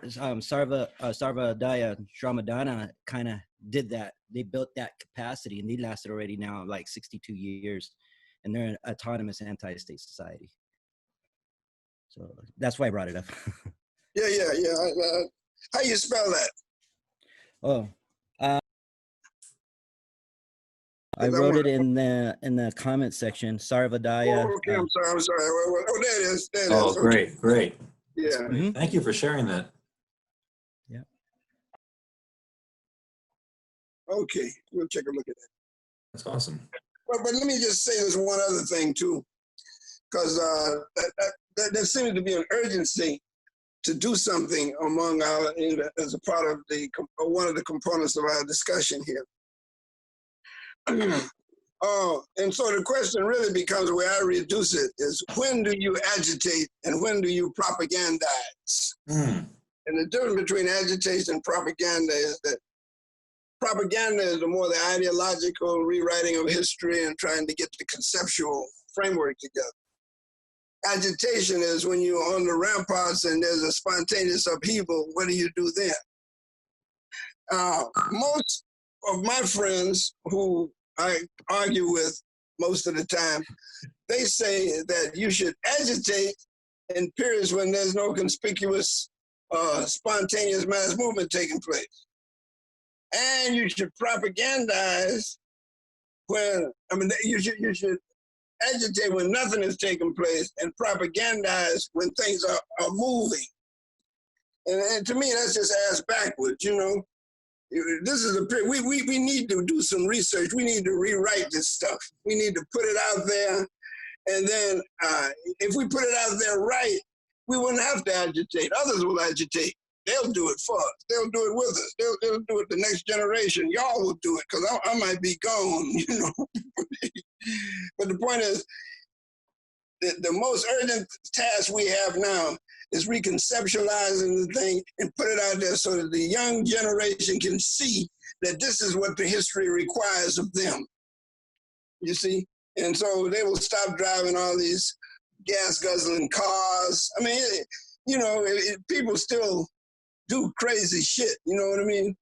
And people who understand that should discipline these people and make sure that they understand that to be human and to be a citizen is not the same as being a consumer of bullshit that you don't need with money you don't have, you know?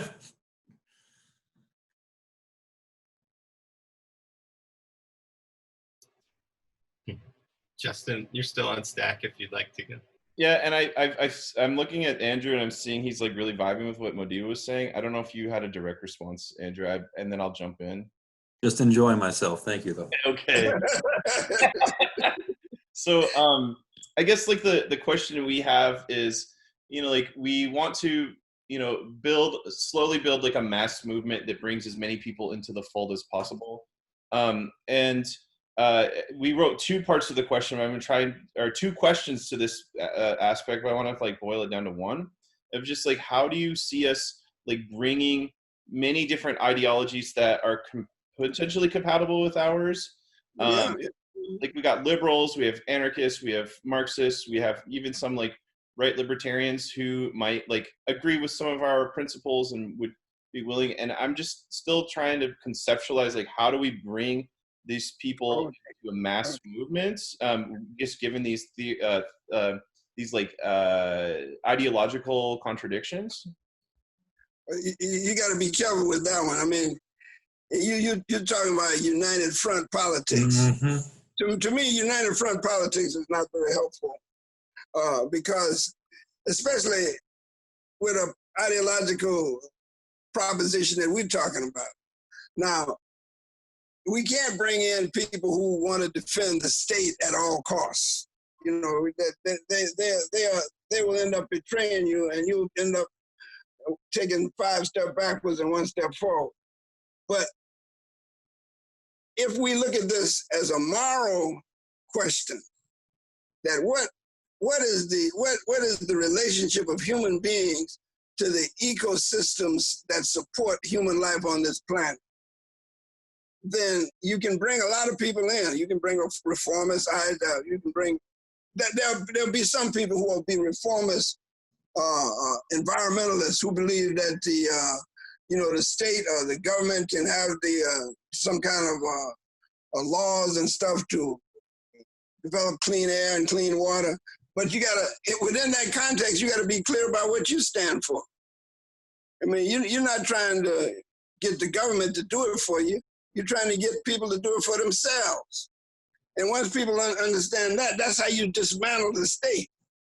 You know, you make sure that people see that they can provide a healthy life for themselves by organizing themselves and by doing it themselves.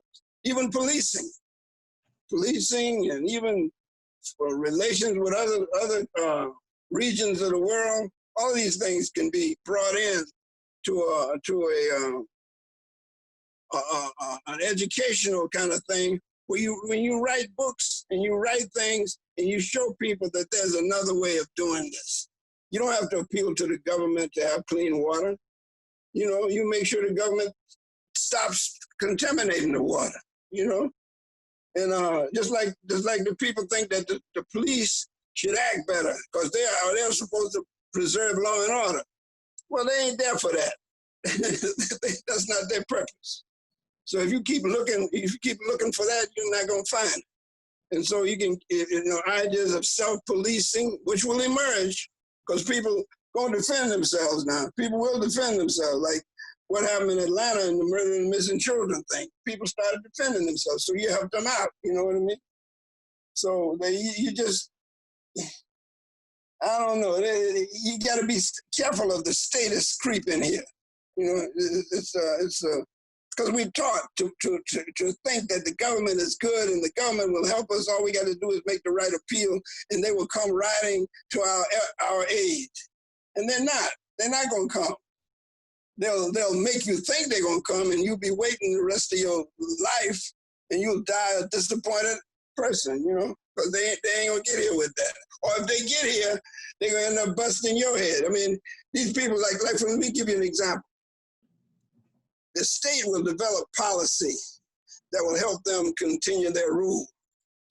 Like all the people who were saying that the prisons should release all of the nonviolent criminals, you know? And you know what the state does? They say yes, and they release Manafort. And who's the other guy? They release these nonviolent criminals who are defending Trump. you know. So you got to watch policy. Policy can I don't know. It can allow you to be victimized by the deception that the state consciously does all the time. You know, that's what they do. They co-opt, deceive, and perpetuate their rule. That's their purpose. I think Andrew Z has a direct response. Yeah. So on this question of the mass movement and wanting to build a mass movement and bring people into the fold, I think that like that approach goes back to what we were talking about before about looking at social motion through the lens of a party, and I think that's a bit of a hiccup. I think that something we might want to kind of reorient our optics on that is to, I mean, honestly, I think one of the most effective things to do is to focus on creating projects that can sustain a long time and that mean something to somebody, that mean something to people, and that people can collaborate on. I think that on the Institute, we're having a lot of success with that. And in the sense of building a institution where people can talk and hash out these ideas, but it's there so that it's, you know, when you create these, like, I don't know, I think about Red Emma's in Baltimore and and they had a bookstore, and this bookstore was their thing, and they were gonna, like, you know, and everybody who's involved in that is just given so much to it. And then the Baltimore Rebellion popped off in 2015, and because people knew that the bookstore wasn't cool with the police and they weren't going to let the police come in there, people could duck into the bookstore where they needed to run away from, you know, from the cops. They were there planning where they were going to march and stuff like that. And, you know, they had the maps out and stuff. And like, they were just, from having a bookstore, they were in the right place at the right time. Because they were an institution in their community, and they were a part of the community from having been there for so long. And I think that's the kind of organizing that at least really inspires me. And you know, there's people going to come into that bookstore from, you know, all different walks of life with all different kind of ideas, but having that institution in the right place at the right time. And it's not like the institution itself is like, oh, we're workers cooperative, so we're inherently overthrowing capitalism. It's like, no, that's not really how it works. But being there when shit pops off is really important. And I think, like, through, you know, it's certainly what I think we hope to do through publishing in certain ways, having the right ideas in the right place at the right time. I think that's one approach, and then also through the research and providing people space to learn about and discuss these histories and these ideas. Sean has a direct response. Yeah, so I was popping off about this in the chat, but I think it's really important that, like, we kind of like come around to like this understanding of revolution that comes out of material conditions and not the other way around. Because frankly, people are fucking tired, you know, and everybody's got an opinion. Everybody wants a different way to go forward, and really, you know, it's getting hard to just, you know, throw theory at people and tell people, oh, this is the way you should be living. You know, what we need to do from my perspective is to have people experience that, you know, get involved in really like anything that builds alternative systems of power so that they can experience that. And from that experience, they will have a better understanding of power itself.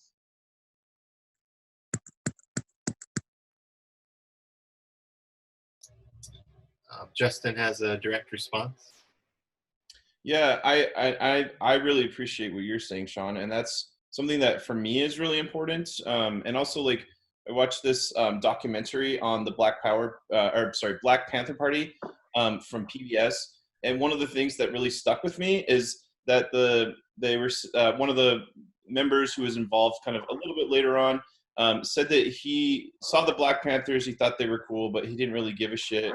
But then when there was like material difference happening in his life, he started like wanting to know like, what is this theory that is changing my life in a very like material way? And obviously the Panthers were like Maoist, and so like we have our disagreements with the Mao program, but you know, like I think this is just like kind of a fundamental thing that anybody of any persuasion can like embrace. Yeah, I just think it's really kind of an important thing that Sean brought up. But the Black Panther Party actually was made up by the media, and these guys who were the leaders never were elected. They never was accountable. They just did stuff off the side of their head, and they never sat down with the rank and file people and had anything to do with it. I mean, just like, for instance, this whole idea of defending the offices all over the United States while they're under FBI attack.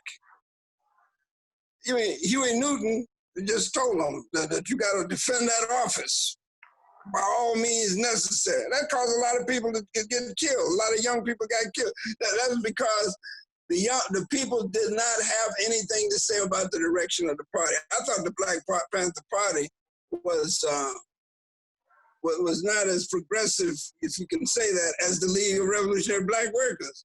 And we didn't have elections hardly. Well, they had an executive committee, and these guys told everybody else what to do, and nobody said anything about anything, and there was no collective decision making. That's why these organizations had a problem. Now, SNCC, the Student Nonviolent Coordinating Committee, they were much more democratic than the rest of them.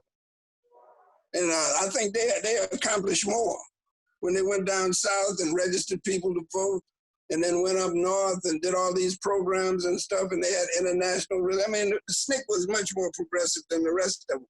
But the Black Power period was, we should criticize that period, because there was some real big mistakes made, and I was there, and I guess I can say it. But the Black Panther, I mean, look at them now. These guys are in the Congress of the United States. You know what I mean? Bobby Rush. I mean, well, you know Bobby Rush, so I'm not going. I mean, where are they now? And the SNCC is the same way. I mean, you got John Lewis.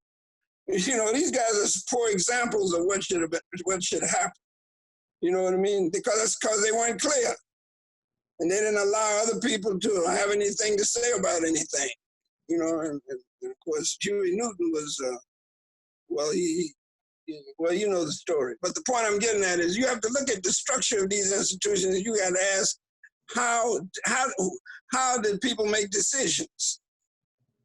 I mean they were flashy, you know what I mean? They had the little songs and the little tam and everything, but how are these people deciding what they were going to do collectively?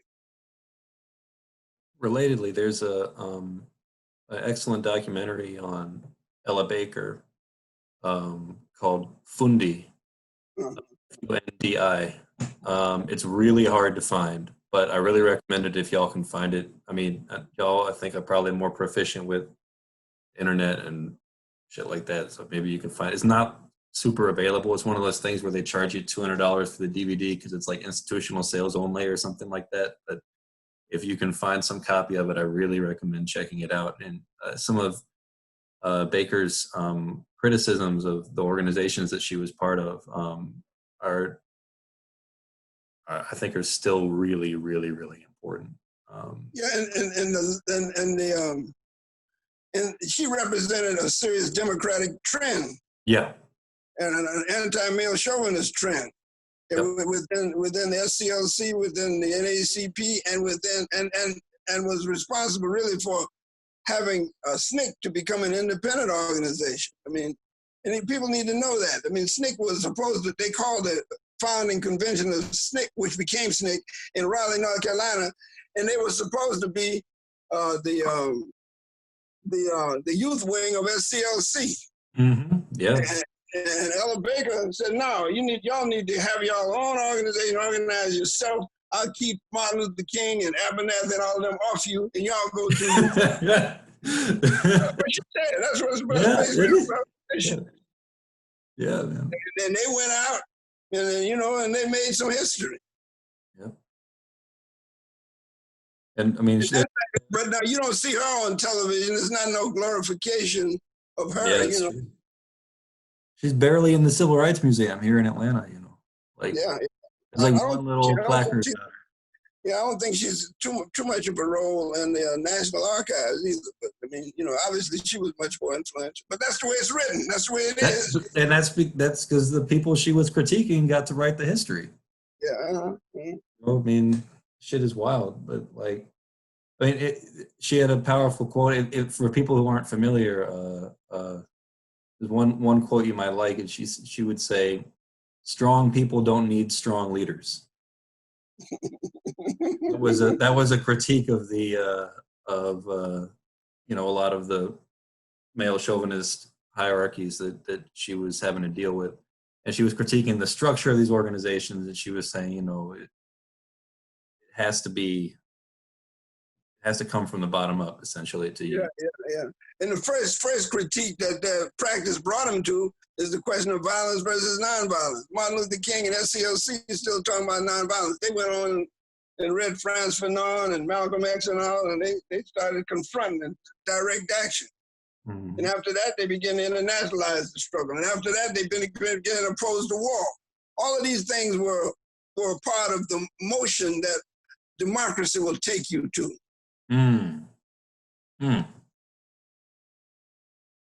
Well said. I think M has direct response next. I just wanted what you were talking about, Modibo, with the media making the leaders of the Black Panther Party. That actually came up in that article, the Tyranny of Structurelessness that we read. That talked about the media will be the one to create the stars of the movement, and they'll make them speak and they'll make them answer for the movement, even if it's like super decentralized. What advice would you have to combat against that? Well, if there's some number one, you have to write the history yourself, and you have to be honest with it all. But while the masses are in conspicuous movement and they're in upheaval, you have to be right there with them and see what's going on with them. And you have to pick out the threads of direct democracy and emphasize that and write it down. Now, I'm gonna tell you, it's hard to find the direct democracy in a movement where the media is telling you all of the official state interpretations. And, we just gonna have to learn that skill.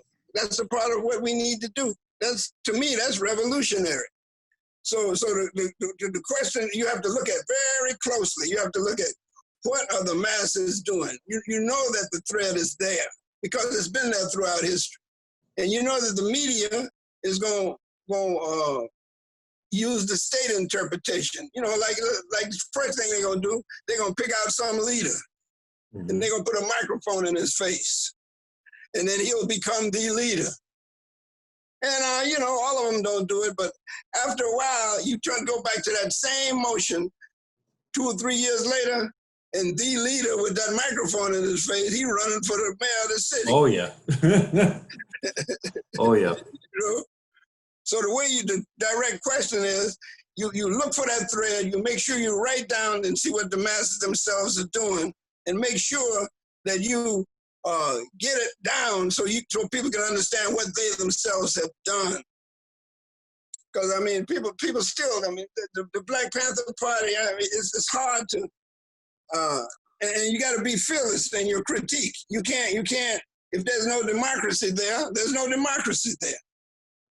And you have to say that, and it's tough on people. Then people say, well, you're not Black, you're not this, you're not that.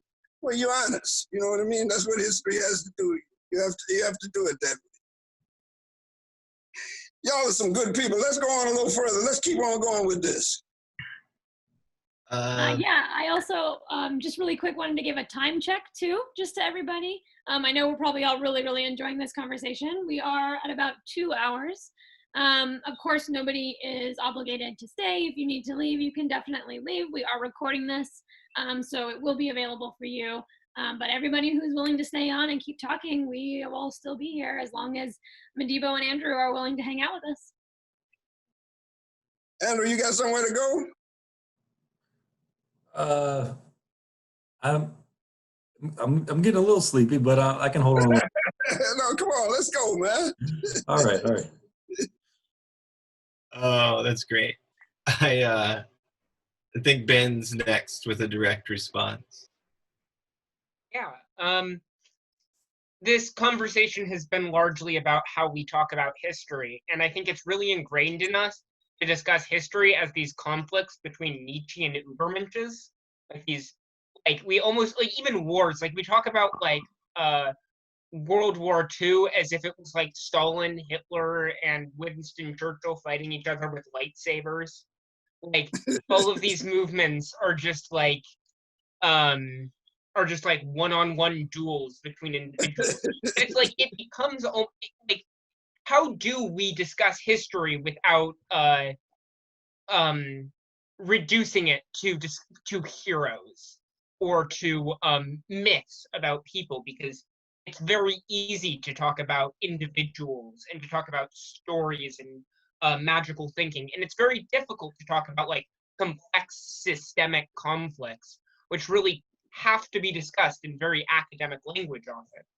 And so I don't know, how should we balance the useful rhetoric of storytelling or maybe it's more the easy way of discussing it with the more difficult way of discussing it in terms of systems or the masses or things like that.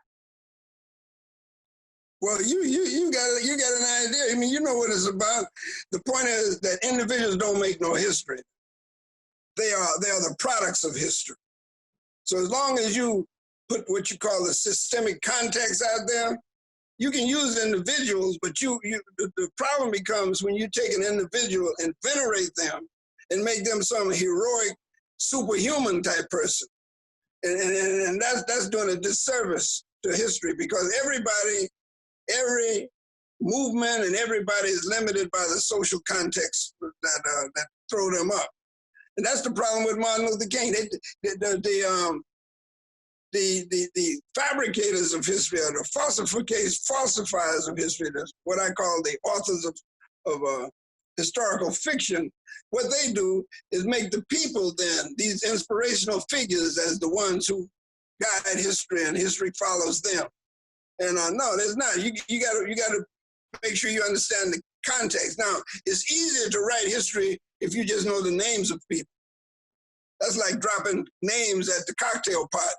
You don't know shit. You just know the one name, another guy, another person. Beware of people who do that. That means they don't know shit. They just know people. And if you are impressed by that, you are just as bad as them. The point is that you have to contextualize social movement, and you cannot venerate historical figures, and you cannot venerate charismatic leaders. That's doing a disservice to collective thinking. What you're saying is that this one person can think for everybody, and one person cannot think for everybody. Now, sometimes one person might sum up what people are thinking, but one person can't think for everybody. So, I mean, you got the problem right there. So all you have to do is make sure you don't venerate people, and you don't make people more important than what they are. And you look at the context and the material conditions, which we get from Marxism. The material conditions are what they're dealing with. But you got to look for the democracy, the direct democratic collective thread in there.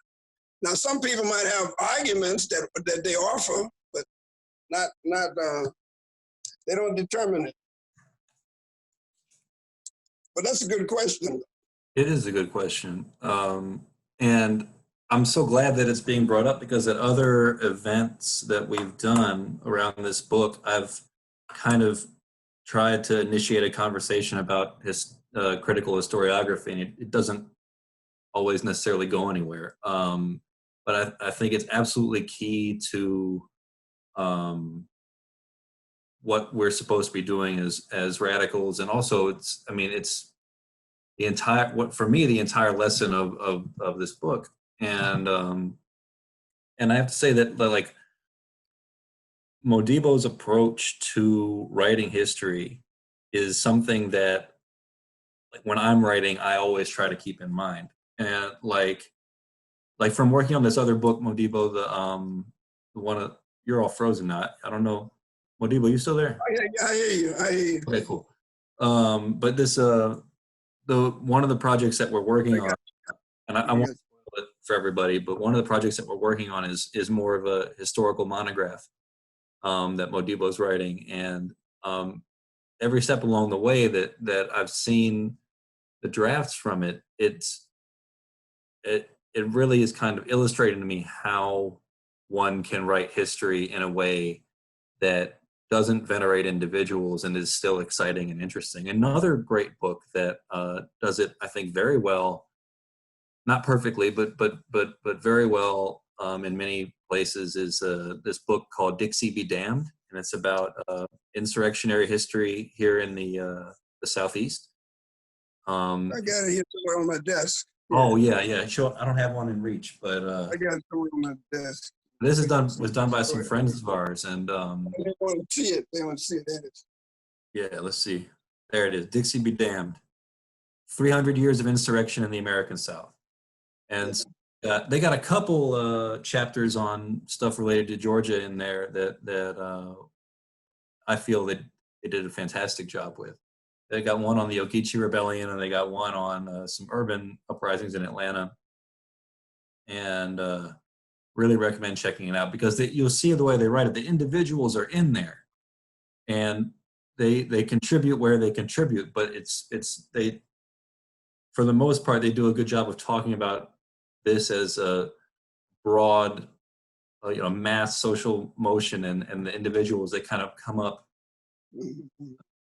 as a result of that, kind of like waves in an ocean, right? So maybe that's a bad metaphor, but it's another good example. So I would say, if you're looking for examples, like that one book is excellent. And then also, stay tuned for this next thing that we've got. Yeah, because I'm really quite thrilled with it. Let me just say one thing, though. There's a danger in venerating individual people, because most of the time when a lot of the people who are significant, they don't have access to the media, or they can't read or write, or they're what they say and what they do are not recorded. You know what I mean?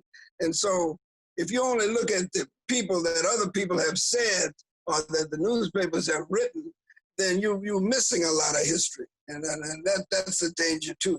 It's like, if I give you the example, like I used to teach political science, and they were always talking about the Federalist Papers. And they talk about, the Federalist Papers. These are people who supported the Constitution, right?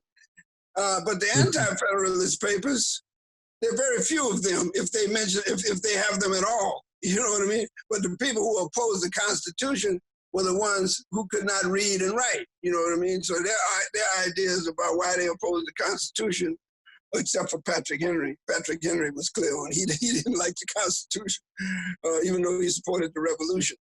So you got to be careful about the source and the name dropping. You have to look at historiography. That is what makes historical motion occur in the way it occurs. And it's tricky. It's very tricky.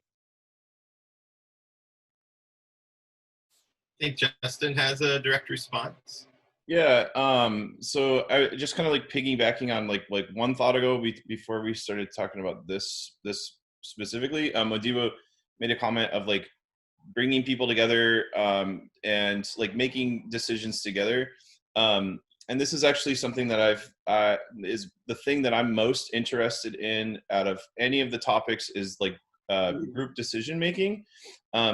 And I actually was in business school. I went for 2 of 3 years part-time, and I dropped out because I felt like the climate is way more important, and like organizing way more important than getting a business degree.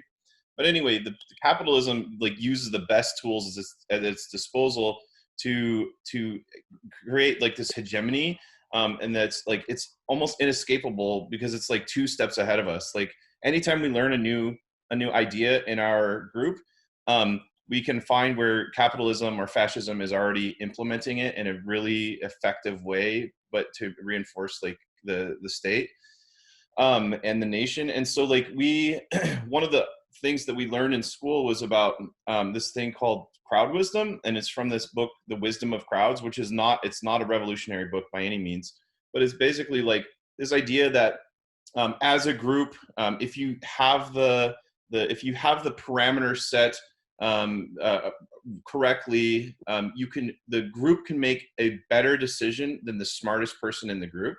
And so like they like there was like nerdy statisticians that had people guess the weight of an oxen, and so then they 200 people at this fair put it in a jar, then they looked at it and the people were really far off, but then when they took the average, like it was actually almost like spot on within like a few significant figures.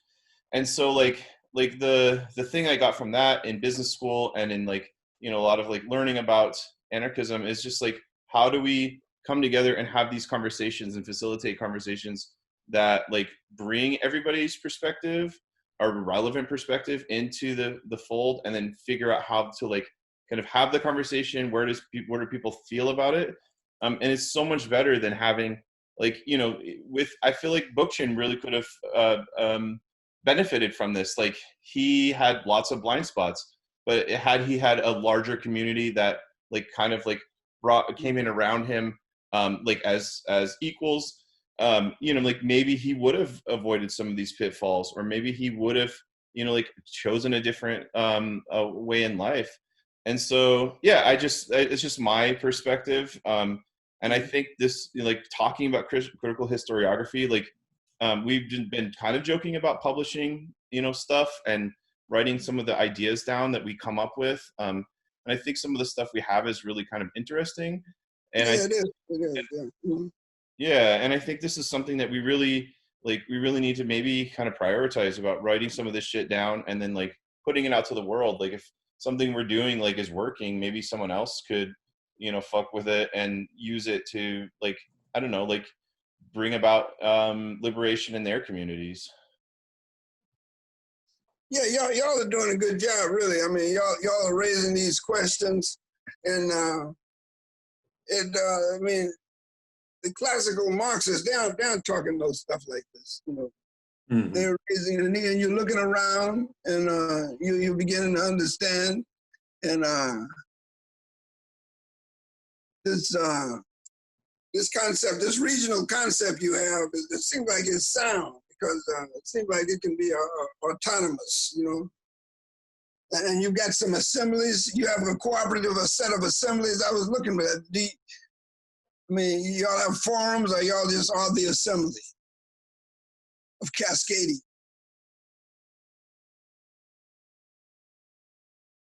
We are an assembly. You are an assembly. Okay. Yeah. But we are directly democratic, and then just looking to hopefully create a much larger network of these assemblies. Yeah. That's good. It looks like Andrew has a direct response, but I wonder, Ben is also on Stack. I wonder if that's a direct response, Ben, but you just put Stack. I'm not sure. Oh, it is not. I had a question about leftist publishing, and it is. Can we go to Andrew's direct response first then? Absolutely. Cool. I was just going to piggyback off what Justin said about crowd wisdom. I was reading an excellent book recently, maybe you all have heard about, called Honeybee Democracy. And it's really That's good. That's good. And it was, I think, put out, I think Yale published it or something, and it's beautiful book. It's in the other room, or else I'd show you. But it's beautiful book. It's all glossy pages, full Let me color. go get my copy. You want me to go get my copy? I think I can lay my. Sure. Yeah. I sent a copy to Modibo because I loved it so damn much. But the basically the book is about honeybees. It's a scientific book, but it's talking about how honeybees practice direct democracy, and it even like has lines in there was like the worker bees themselves make the decisions and stuff like. I mean, it sounds like it was written by C.L.R. James, but like the it's really really good. But what Justin was saying about how the crowd ends up making a better decision than the individual, it actually plays out among the bees exactly that way, where the bees as a whole are an incredible, like as a hive, are an incredibly intelligent organism. And like, so in this book, he really mostly looks at how when the bees are going to move their hive, like when they decide a new queen, it's time for a new queen to be born, the old queen leaves with about 2/3 of, there's the book right there, Modibo is showing it to you. Honeybee Democracy by, what is it, Thomas D. Seeley, Seeley. Seeley. And so these bees, this swarm leaves the hive and they go hang out on a tree branch somewhere, and about 100 of them go off in every direction, and they look for a new place to form their new colony. And they come back, and through their dances, they communicate all the little facts about the new location that they've picked. They say, oh, this place, you know, they communicate how damp, how dark, how tight, how wide the space is. Usually it's in like a tree somewhere, a tree trunk or something. And through those dances, they actually deliberate and argue and have disagreement. And then sooner or later, they figure it out, they decide on a place, and they go there. But when the scientists look at it, they discover, or at least this scientist in particular, and some others before him, they discovered that at almost every time, the bees make the right decision. They actually decide on what could objectively be called the best place to form their new for all of the bees, for the hive. For all the bees, yeah. So it's really really interesting book. I totally recommend y'all checking it out. Sorry, that's a huge tangent, but but liberal capitalism is based upon individual decision making. So when you start talking about crowd wisdom, they think the crowd is a mob. Mm-hmm. They look at the collectivity of human beings together. They look at that as some kind of hostile something coming to get them and denying them something. And that's very unfortunate. That's one of the ideas that we have to really, and you see it occurring to you in the conversations and what people believe and what people say they are.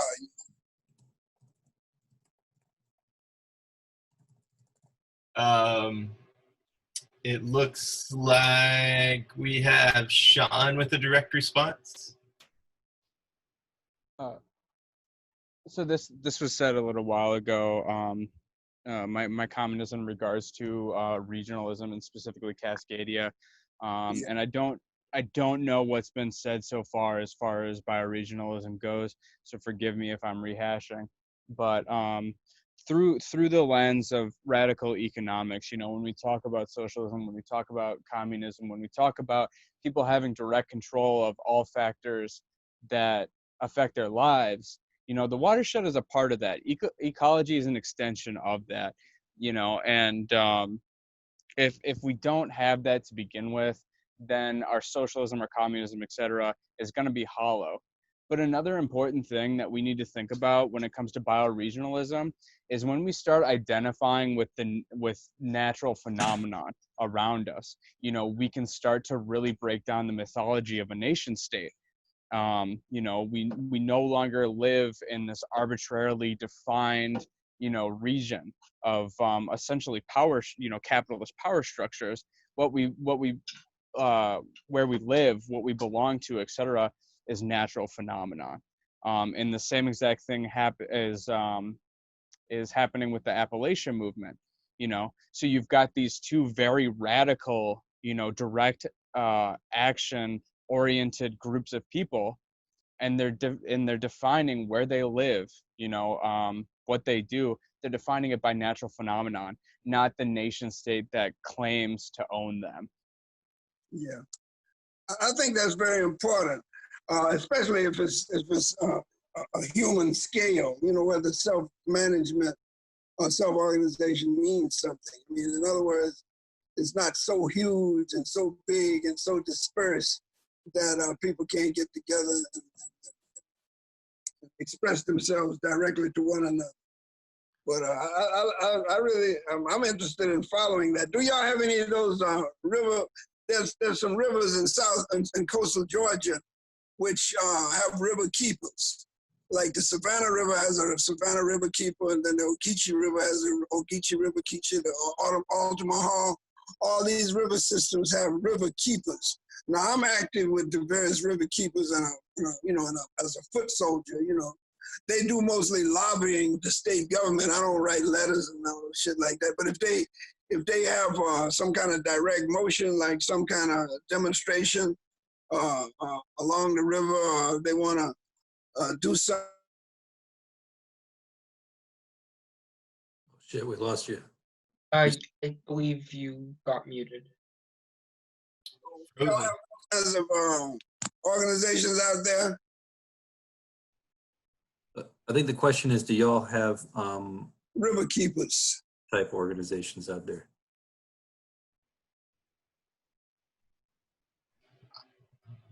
Well, this says they have a salmon river keepers here, but I don't know about natural keepers.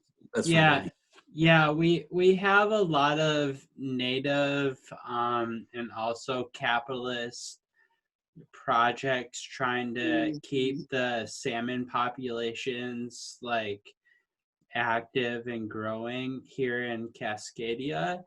And it's from two different frameworks. One is from a Native American, like wanting to sustain their way of life, and then there's another one that's like, we set up salmon farms and provide a commodity. Oh yeah. And they lobby the state government for some kind of policy that they want that's favorable to them. Well, I guess you have to pick and choose, see what you do with that. Modibo, it is interesting. Like it makes me think that this conversation could develop further, talking about like when we're talking about this bioregionalism, and look that y'all have the Cascadia, and then you mentioned Appalachia. It would be interesting to also look in that way at coastal Georgia, Ogeechee. Yeah. It's a good and kind of compare what's going on. I would even venture to say that over the period of this pandemic and subsequent pandemics, there's going to be emergence of regional institutions, which will be decision-making institutions. Yep. I mean, seems like that's. Let me ask them one question though. How did that come about? The Cooperative Assembly of Cascadia. That just come off the top. I mean, what is the history of the development of this organization and its concepts? I guess I can respond to it if that's okay with everyone. Yeah, it was not a quick decision for sure. We went through lots of different names and had lots of different discussions, and we came up with this name democratically, as we do with every other decision in our group. And there were lots of other ones that were in the list, and we had long conversations about them and debates about them and critiques about certain names versus others, and this is what we all agreed upon in the end. And I think the reason, I can't speak for everyone, but it seems like the reason that we did agree in the end was that the cooperative end is speaking to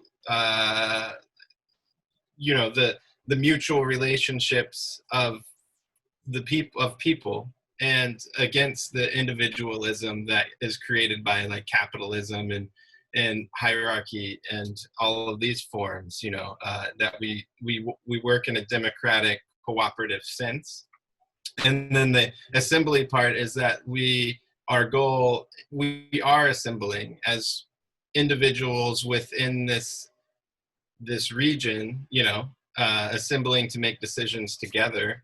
And then we would like to branch out further and assemble with more people, and then confederate with other assemblies and so on, and growing and growing and growing that way autonomously, and confederating. And then the Cascadia part is just explaining our bioregion, whereas anyone could adopt the cooperative assembly of the Southeast, or the cooperative assembly of whatever other bioregion. Yeah. I like it. And that's bioregion, yeah. Yeah, so the bioregional part is the kind of like secondary part to the cooperative assembly, whereas that can be used in many different regions. The idea. Y'all break off from some other group or something? We've formed from many different groups. Yeah, we can't really talk about it without doxing ourselves. Okay, all right. Okay.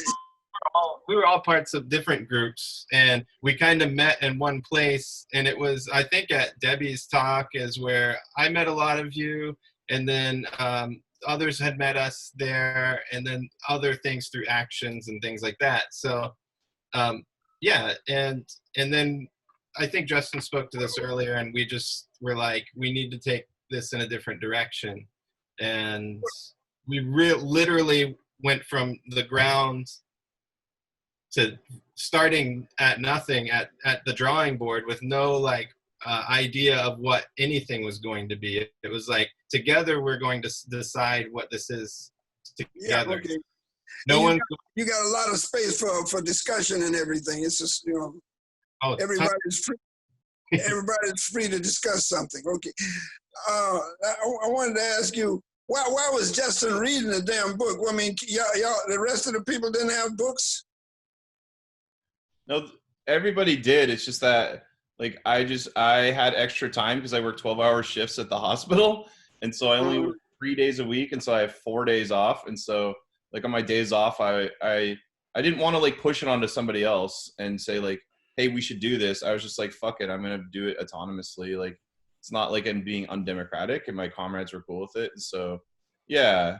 But I also, I don't know if someone else can speak to this, but the way we developed our principles, our decision-making process, there's a lot of stuff that we've done that I think is really, really fucking cool. And I know Fern just kind of gave a really beautiful, brief overview, but I don't know if someone else wants to jump in and talk about that a little bit, just even briefly. I think Winnie has a direct response to Justin, if you want to take that. Well, Winnie. Yeah, it's super brief. Justin happened to read Pan-African Social Ecology while on their trip to Europe to participate in the march. And I also have a radical leftist, social ecology based, their profession is in education, and they read a lot of your work and a lot of how to better educate children. And they, they're intimate friends of mine, and they recommended this book. And then I brought it up to Justin, and Justin was like, holy shit, I read this book too, and it's really good. And I think it'd be beneficial for our organization to read together. And so we proposed it. It wasn't forced on the group, but we brought it forth, and people were on board with your writings. And that was before we had our democratic process and Mhm. so it was kind of a little more free form at that time, right? Whereas now we bring forth our ideas as a group as to what book we want to read and then vote on it and do it more democratically. So y'all like a reading club. You don't have a bookstore though. Not yet. Not yet. Okay. There we go. There we go. Speaking of which, I'm totally about to fall asleep and need to bow out at some point. But before that happens, I think Ben mentioned having a question about publishing, and I really, really, really wanted to hear that. Yeah.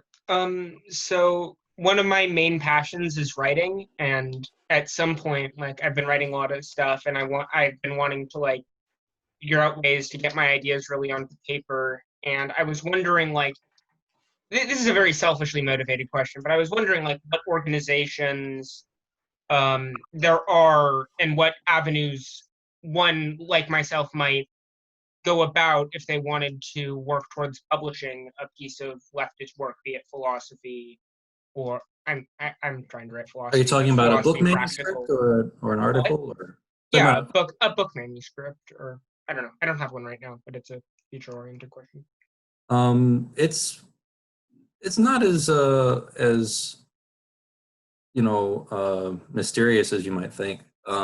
Basically, you want to find a publisher who you think would be a good fit, and put together a proposal. A proposal, could just basically be like a chapter by chapter break, a little summary, and then like chapter 1 I'll do this, chapter 2 I'll do this, whatever.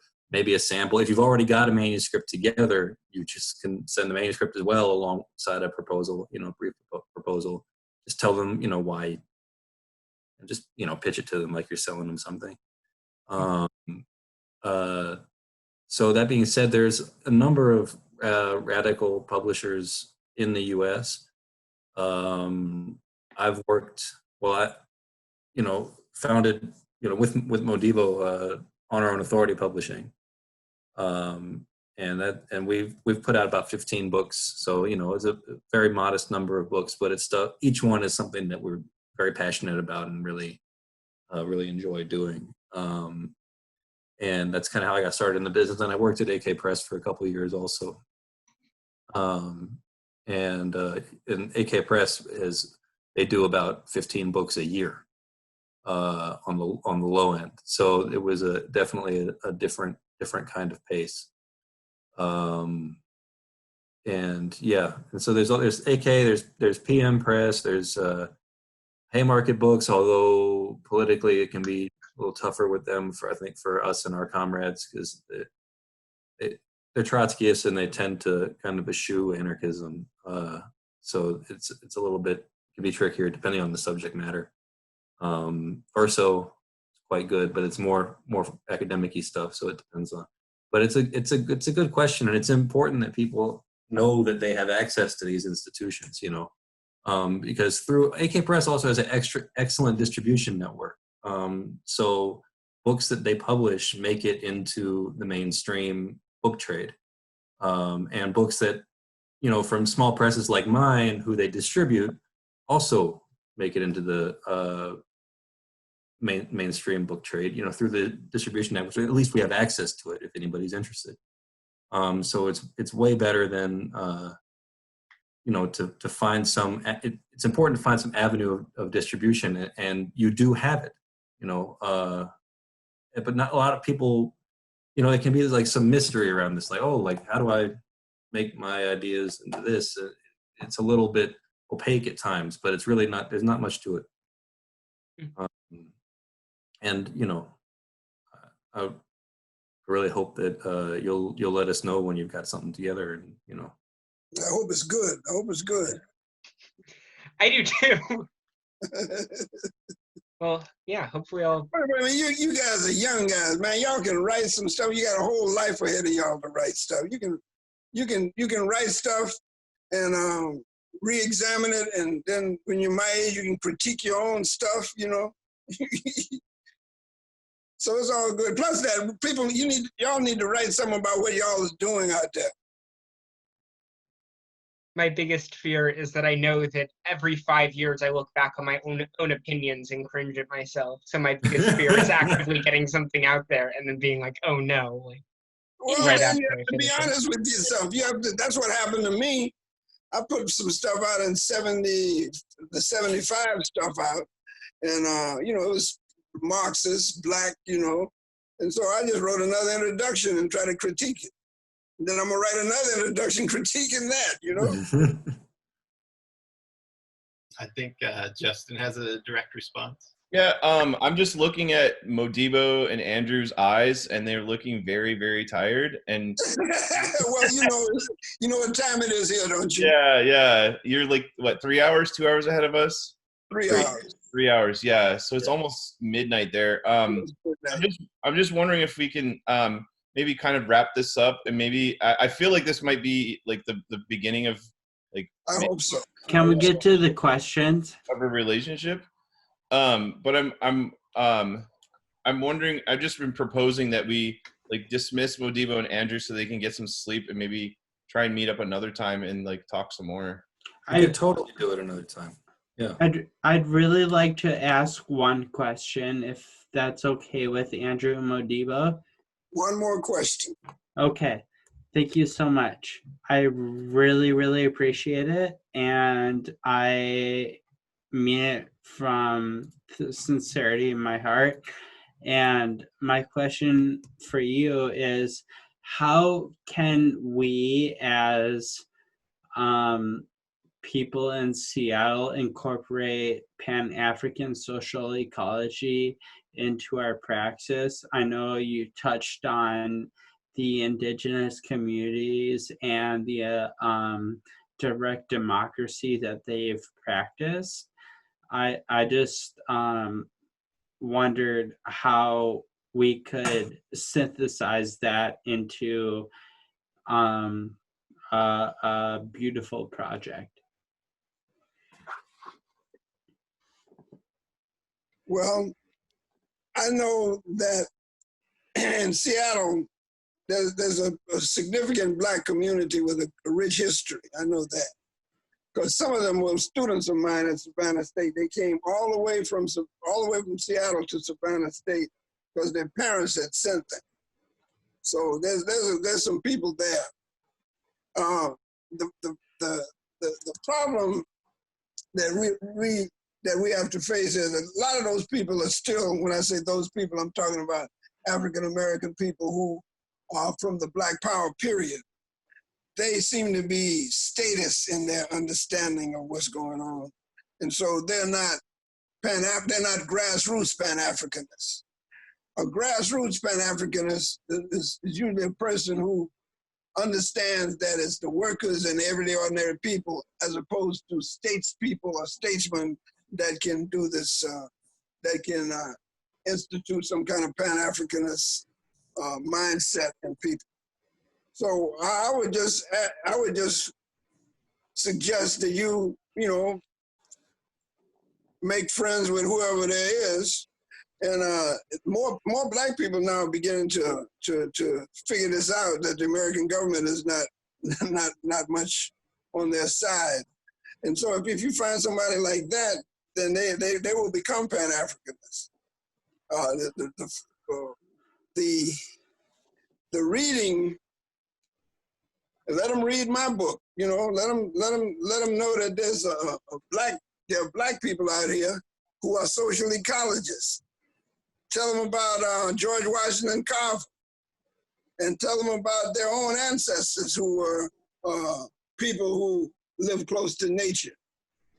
So and they'll do their own research from there, and you'll see that they'll come up with some things. But George Washington Carver was a underrated ecologist and social, and social activist, but his story is an interesting story.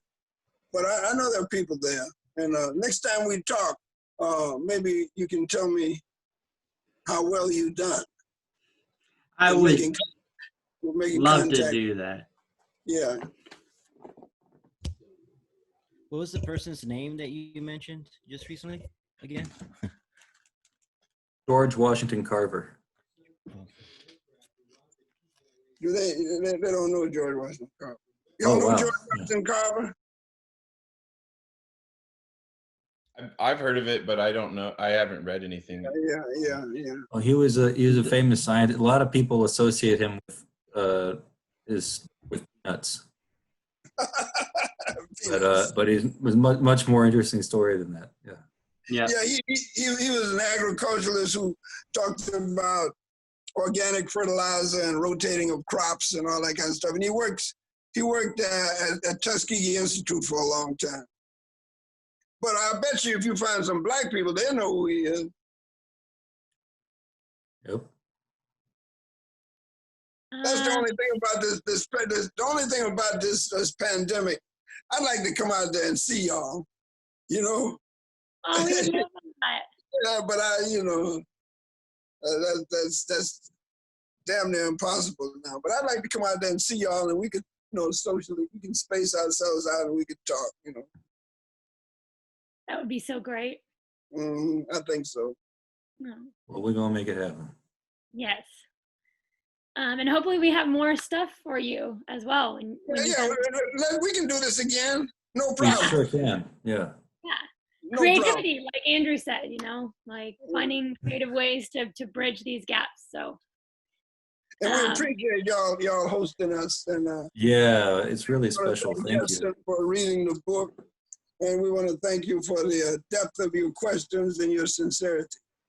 Thank you so much, Mr. Modibo and Mr. Andrew. I appreciate it so much.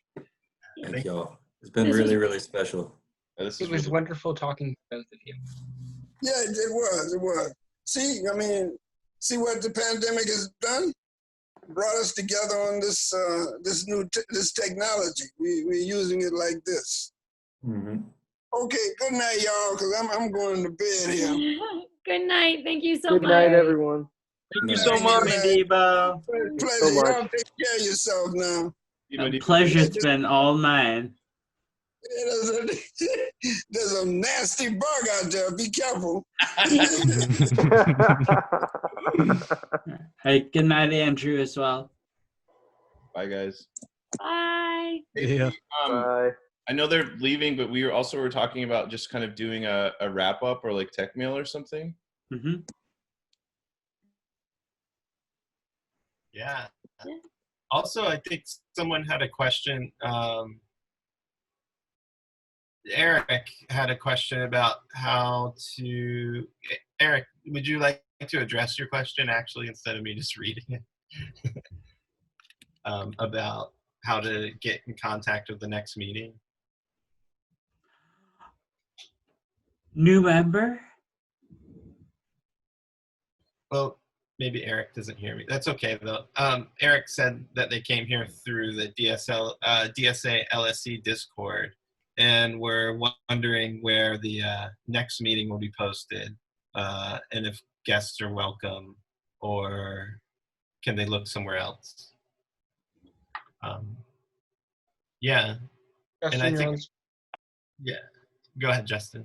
I don't know where you live, Eric, but we're also meeting with other Cascadians from around our bioregion, and we have a couple people that I think are slightly outside of the bioregion. We're meeting on Friday, and we're going to have more discussion about like building a broader bioregional cooperative assembly or whatever we were calling it.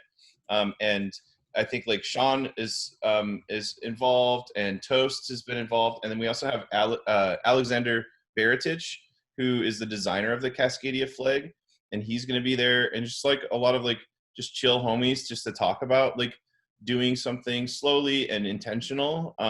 So I don't know if that's something you'd be vibing with. But yeah, and it's on, we have a Zoom, and we're just actually technically using the exact same Zoom link that we are today.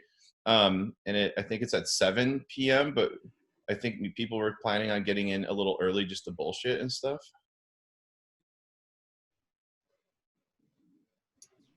And if you're, this Friday, Justin? Yeah. That's what I thought we agreed last Friday. It seemed like it. Yeah, it seemed like it was.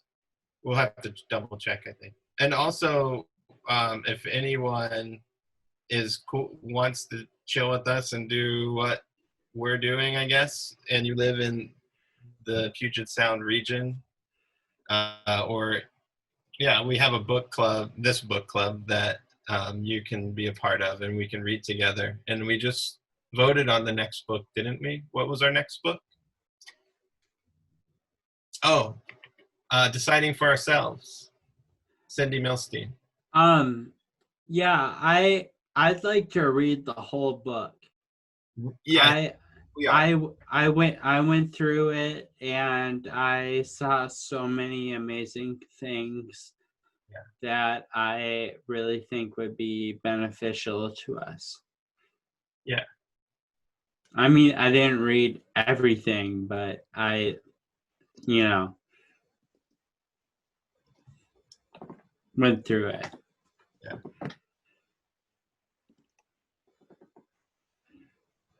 But Justin, did you say something about tech meal earlier? Yeah, I just wanted to see if I'll cut the recording if we want to talk about it and then like go through it, or maybe we could talk about it and have that the part of where we explain it recorded and then cut off immediately after that when we start going like down the line or whatever. Yeah. Maybe someone could explain it and like, and if people want to participate, that's dope. And if you want to bounce, then fucking thanks for being here. Who has the best understanding of tech meal? I'm not sure I have the best understanding, but I could explain it. Go ahead, Ben. Yeah, so we like to end our meetings with tech meal, and what that basically means is that we will go around and we will comment on what we think we could have done better, and also either a criticism of the group or a criticism of an individual. These criticisms are not things that we respond to. They are just simply something that is put out there, and then you can think about it, consider it, take it or leave it, and it is simply, we use it to basically clear the air. Yeah, it has to be constructive. You should not use TechMill to perform personal attacks. If I use the space to be like, Winnie, you suck, like that would be a failure to use it properly, and I would be abusing that.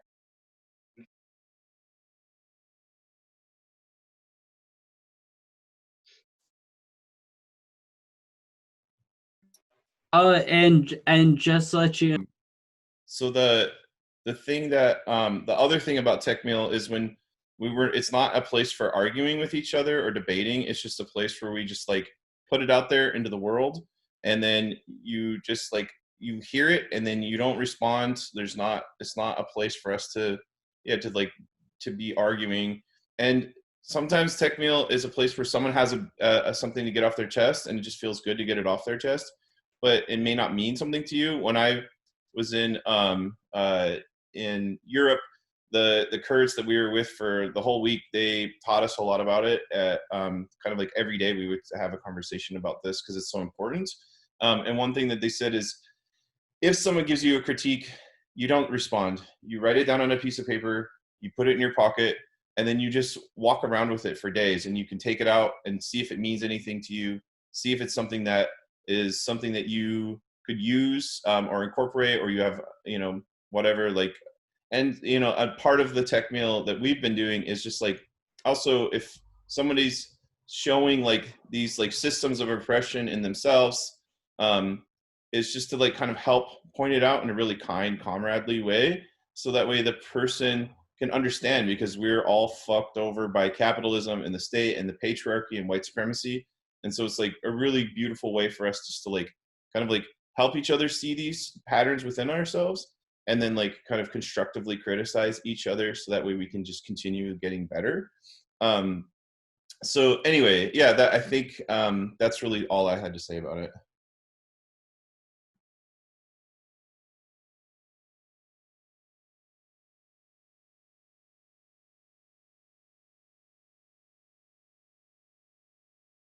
Is it cool if I cut the recording? I don't think anybody else has anything else to say about it. Yeah, I was just gonna say, I think that sounds pretty